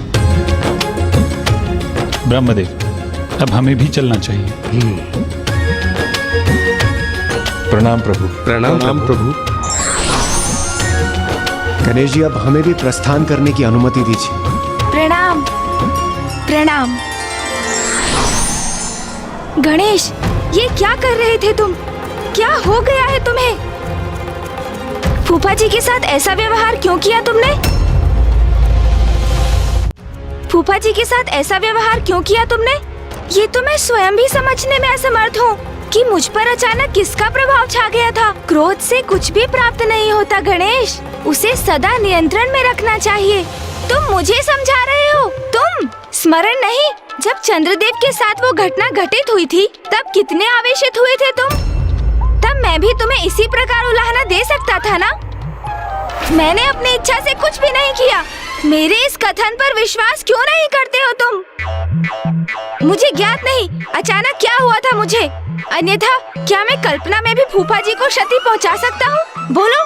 हाँ, ये तो तुम सर्वथा उचित कह रहे हो। ये अपार क्रोध का चक्र तो कुछ समय से निरंतर चल रहा है, किंतु अब हमें इसके मूल में भी जाना होगा। हाँ, क्योंकि ये घटनाक्रम कहाँ जाकर थमेगा किसे ज्ञात है। कल चंद्रदेव पर तुमने क्रोध किया, आज मैं क्रोधवश फूफा जी को ही निगलने चल दिया, तो कल तुम मामा जी को अपना आहार बनाने भी पहुंच सकते हो। फिर क्रोधवश तुम इंद्रदेव, सूर्यदेव और अन्य सभी देवताओं को भी क्षति पहुंचा सकते हो। और तो और स्वयं भैया पर भी आक्रमण कर सकते हो। मैं नहीं, तुम। मैं अर्थात तुम। समझ गया, हम दोनों एक ही तो हैं। चलो इसकी चर्चा छोड़ो, ये बताओ तुम क्या अभी भी क्रोध से प्रभावित हो? नहीं। ये क्या कर रहे हो तुम? और क्या, तुम्हारे क्रोध को जागृत करने का प्रयास कर रहा हूँ। कहो, क्रोध आया तुम्हें? अब मैं भी तुमसे वही प्रश्न करता हूँ, क्यों क्रोध आया तुम्हें? नहीं, ऐसे तो हम दोनों को ही क्रोध का आभास नहीं हुआ। तो इसका अर्थ है हमारे क्रोध के मूल में कुछ और है, और इसका रहस्य शीघ्र ज्ञात करना होगा हमें। वो तो है, किंतु ये हम कैसे ज्ञात करेंगे?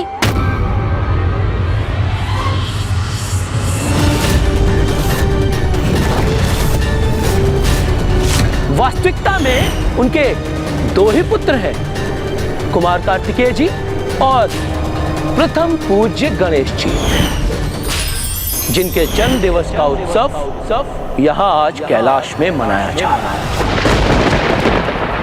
गणेश का जन्म दिवस, महादेव का प्रिय पुत्र।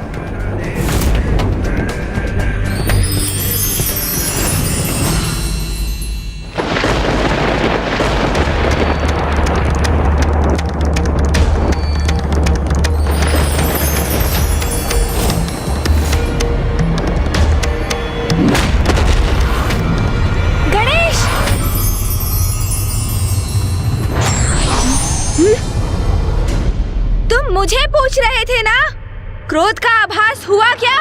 तो हाँ, अब हुआ मुझे अत्यंत क्रोध का आभास, अत्यंत क्रोध का। गणेश को पुनः क्या हो गया है? ये ऐसा व्यवहार क्यों कर रहा है? ओह, तो क्रोध का स्रोत ये लाल धूम्र है।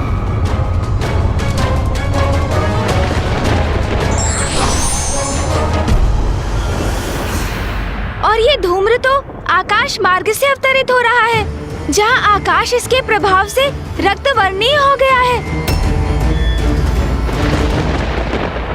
जब हमें ये ज्ञात हो ही गया है, तो विलंब किस बात का? हमें यथाशीघ्र वहाँ पहुँचना चाहिए। जो भी इस क्रोध का कारण है, अब वही इसके परिणाम का भागी बनेगा। मैं तो उसे मसलने के लिए आतुर हो रहा हूँ।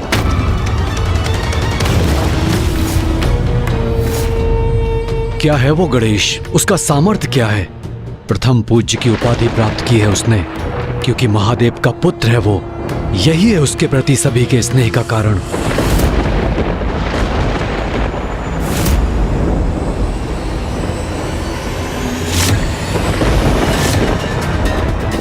किंतु मैं भी तो महादेव पुत्र हूँ, तो मैं अपना अधिकार अवश्य लूंगा। वो सब छीन लूंगा गणेश से, जो उसे प्राप्त है। उसके पिता का स्नेह, उसका उच्च पद, देवताओं में उसका स्थान। गणेश, अभी मेरे प्रकोप से सामना कहाँ हुआ है तुम्हारा?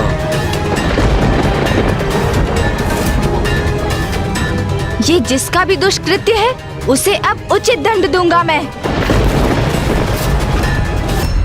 जो भी इस क्रोध का कारण है, अब वही इसके परिणाम का भागी बनेगा। मैं तो उसे मसलने के लिए आतुर हो रहा हूँ।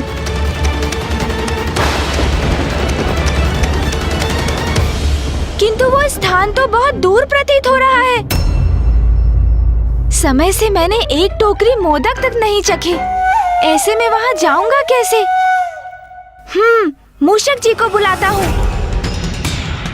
मूषक जी, मूषक जी, ये जिसका भी दुष्कृत्य है, उसे अब उचित दंड दूंगा मैं। प्रभु,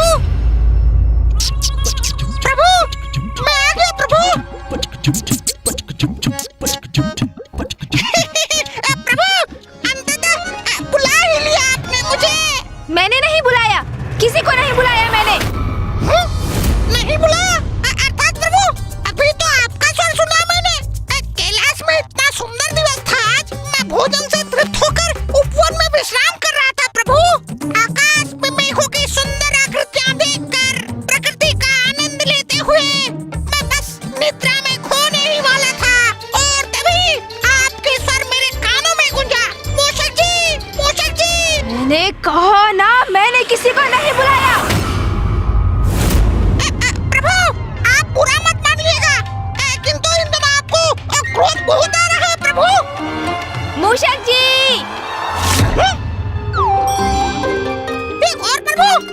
प्रभु!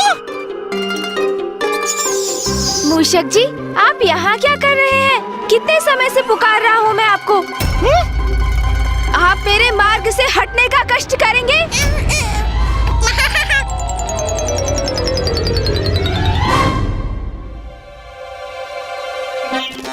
प्रभु! कैसी माया है ये? आप हैं या वो आप हैं? मूषक जी, हम दोनों ही मैं हूँ।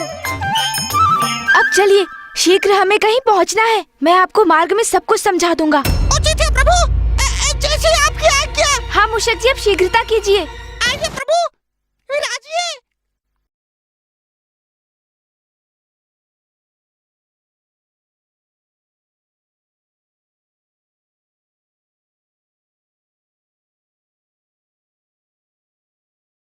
अब मैं ऊपर जाकर देखता हूँ।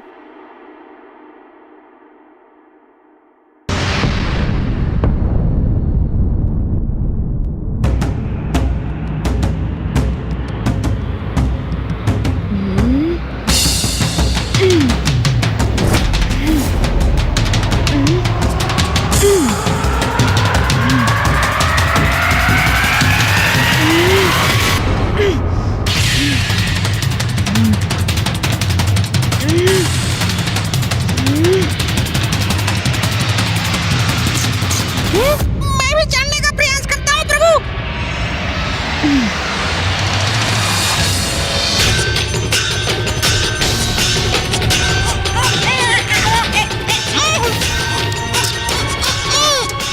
चलिए मूषक जी, प्रयास कीजिए। क्या हमारा वहाँ जाना आवश्यक है प्रभु? ये चढ़ाई चढ़ना मेरे लिए संभव नहीं। और थोड़ा बल लगाइए मूषक जी, साहस रखिए, तभी चढ़ना संभव हो पाएगा।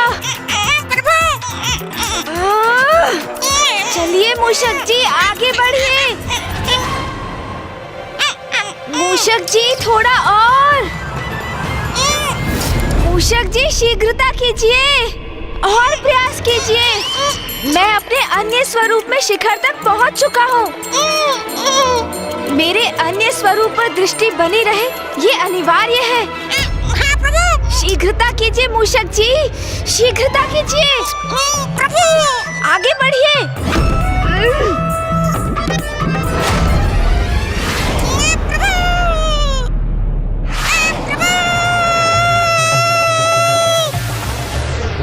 अरे अरे मूषक जी, क्षमा कीजिए प्रभु, मैं क्षमा मांगता हूँ। मूषक जी, आप आहत तो नहीं हुए ना?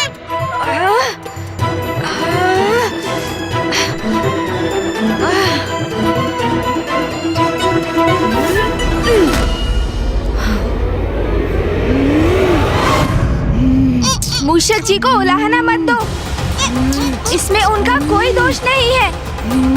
मुझे ज्ञात है कि तुम क्रोध से आवेशित हो रहे हो, किंतु मेरा सुझाव है, गहरी सांस भरकर तुम अपने क्रोध पर नियंत्रण करो।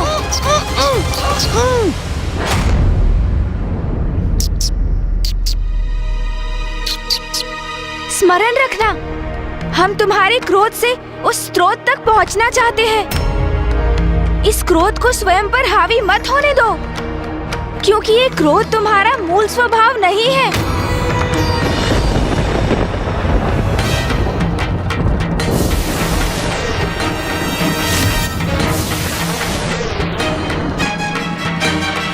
वो देखो वहाँ।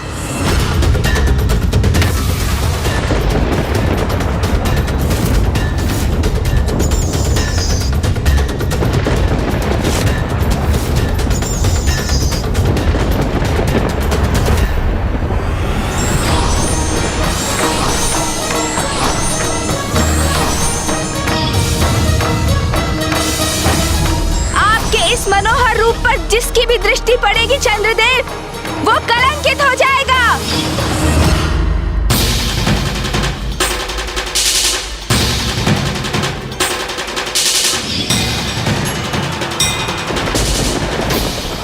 वही लाल ऊर्जा, अपने जन्म दिवस से ही मैं बार बार उत्तेजित हो उठता हूँ। हाँ, मुझे भी बड़ा विचित्र आभास हुआ, जैसे कोई बाहरी ऊर्जा मेरे भीतर प्रवेश कर रही है। प्रतीत होता है कि जो हमारे क्रोध के मूल में ऊर्जा है, हमें उसका स्रोत प्राप्त हो गया है। जो भी हो, मैं तो बस इतना चाहता हूँ कि मुझे एक ही समय पर प्रभु के इन दोनों रूपों का वाहन ना बनना पड़े। जब हम इस स्रोत तक पहुँच ही गए हैं, तो आगे बढ़कर इसका निरीक्षण भी कर लेते हैं। उचित कहा तुमने।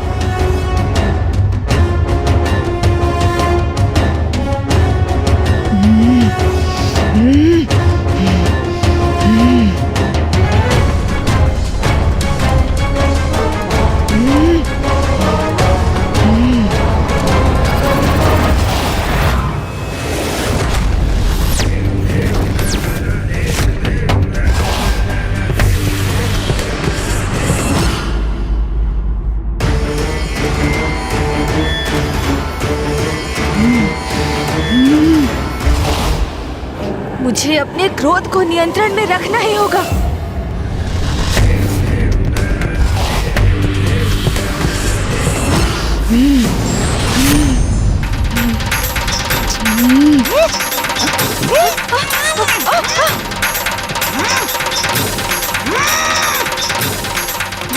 मूषक जी, क्या हुआ? अब मूषक जी कैसे उत्तेजित हो गए? मूषक जी! अरे! मूषक जी, ये क्या कर रहे हैं?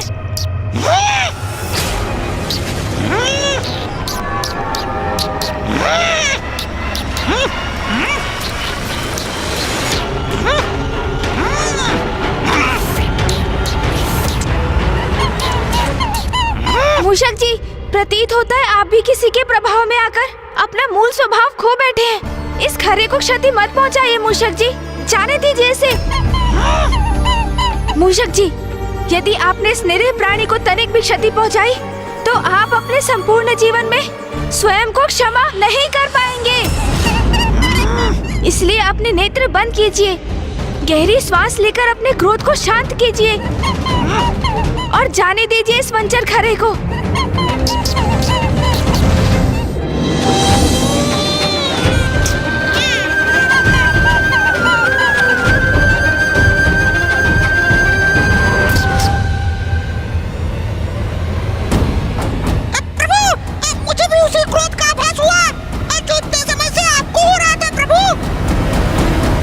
मेरे विचार से तुम्हें और मूषक जी को यहीं रुकना चाहिए। ये ऊर्जा विध्वंसकारी है, इसका प्रभाव तो अब मूषक जी भी झेल चुके हैं। यदि तुम सब और आगे बढ़े तो कदाचित इस ऊर्जा के प्रभाव से प्रभावित होकर कुछ अनिष्ट भी कर सकते हो। मैं ही आगे बढ़कर देखता हूँ क्या रहस्य है इसके पीछे। तब तक तुम यहीं रुको, उचित है।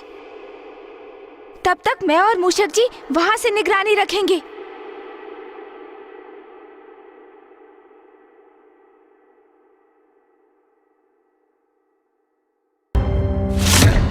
ओम नमः शिवाय। ओम नमः शिवाय। ओम नमः शिवाय। ओम नमः शिवाय। ओम नमः शिवाय। ओम नमः शिवाय। ओम नमः शिवाय। ओम नमः शिवाय।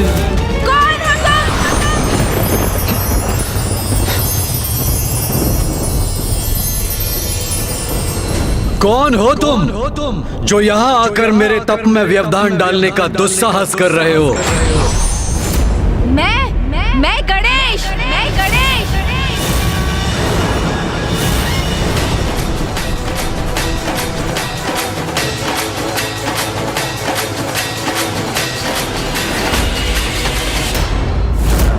वास्तविकता में उनके दो ही पुत्र हैं, कुमार कार्तिकेय जी और प्रथम पूज्य गणेश जी। अच्छा, तो तुम हो गणेश? तुमसे पूर्व मैंने प्रश्न किया था, बताओ भोम भोम हूं मैं।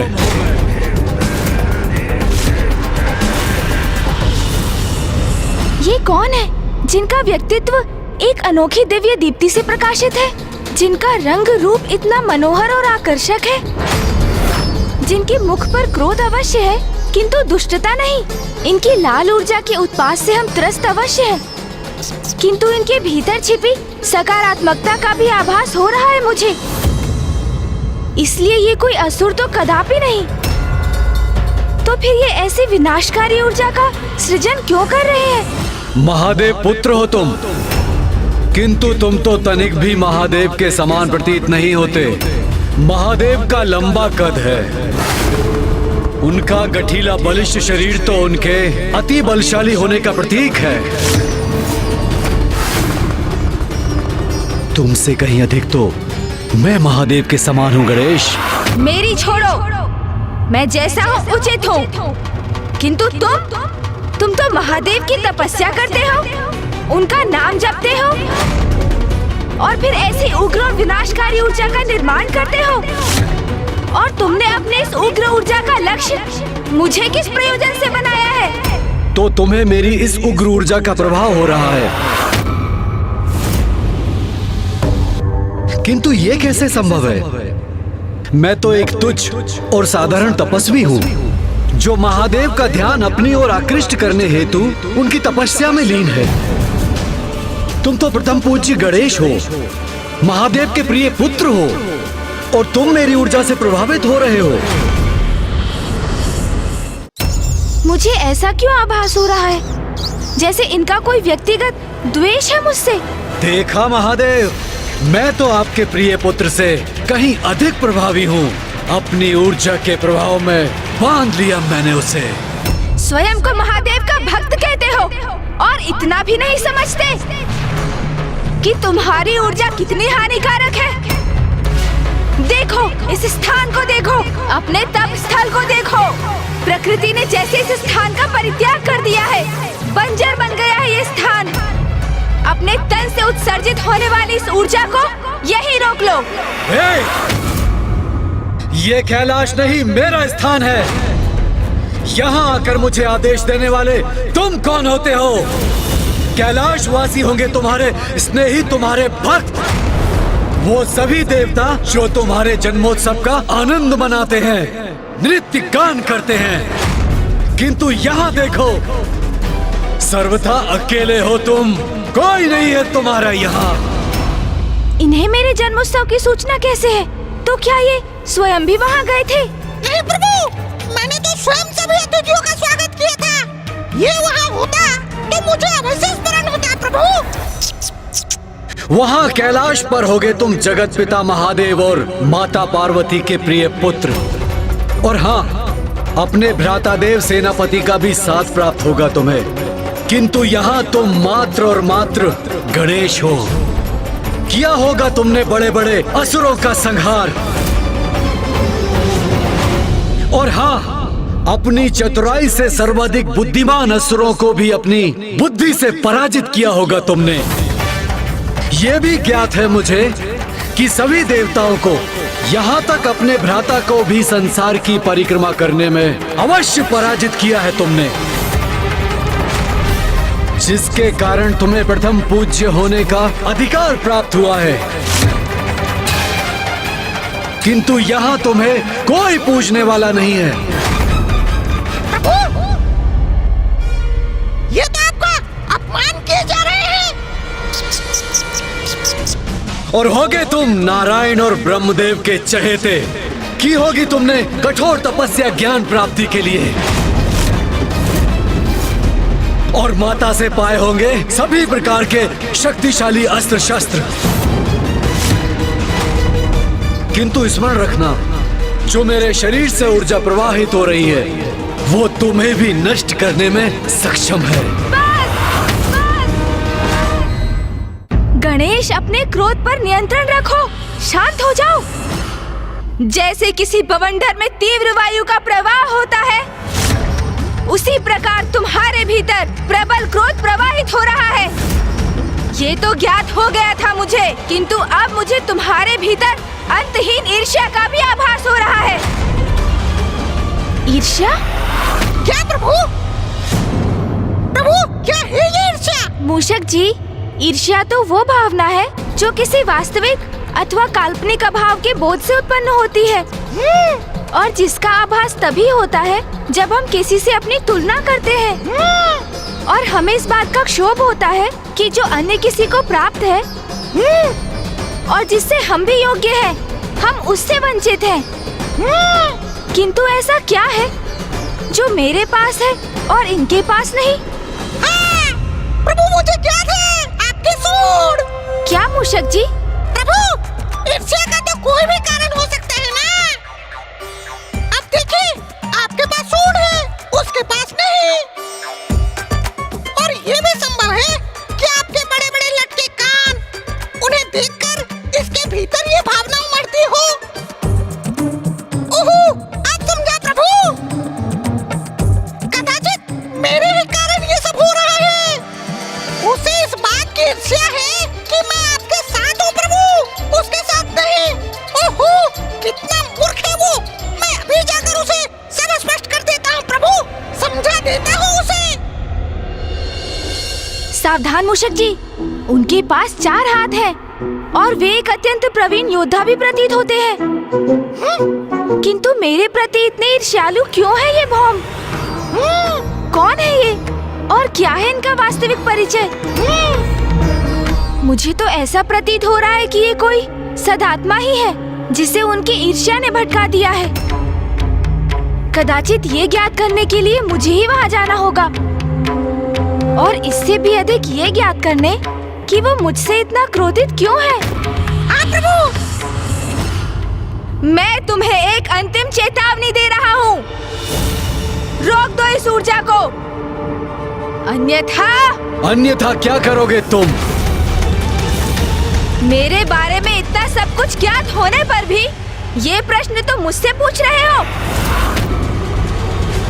मेरे सभी प्रश्नों के उत्तर इस पुरुष की पहचान से ही उजागर हो सकते हैं कि कौन है ये।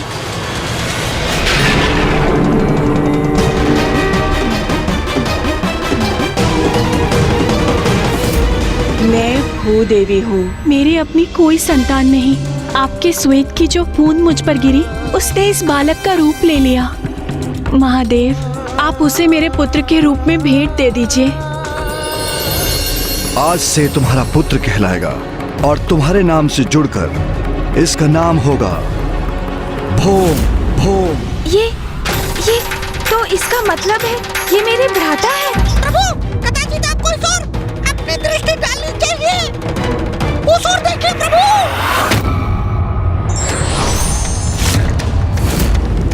बस इतना ही?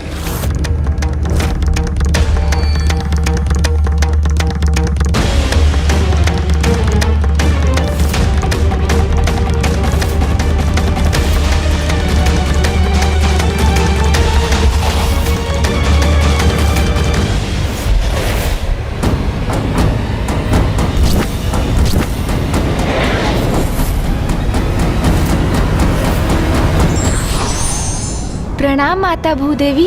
आपने अपनी अंतर्दृष्टि से जो देखा वो सत्य है गणेश जी। भौम महादेव का पुत्र है। अब आपको ही कुछ करना होगा, अन्यथा महादेव के 2 पुत्रों में महायुद्ध छिड़ जाएगा, घोर अनर्थ हो जाएगा। मैं तुम्हें पर्याप्त चेतावनी दे चुका हूँ भौम, किंतु अब मैं सृष्टि को तुम्हारी उग्र ऊर्जा के प्रकोप से रक्षित करूंगा। तुम्हारा ये अहंकार, ये विश्वास कि तुम मुझे पराजित कर सकते हो, हास्यास्पद है। तुम रोकोगे मुझे? तुम्हें कदाचित तनिक भी भान नहीं कि मैं कौन हूं। अब मैं अपने वार से तुम्हें उचित परिचय दूंगा। संभाल सको तो संभालो मेरा वार।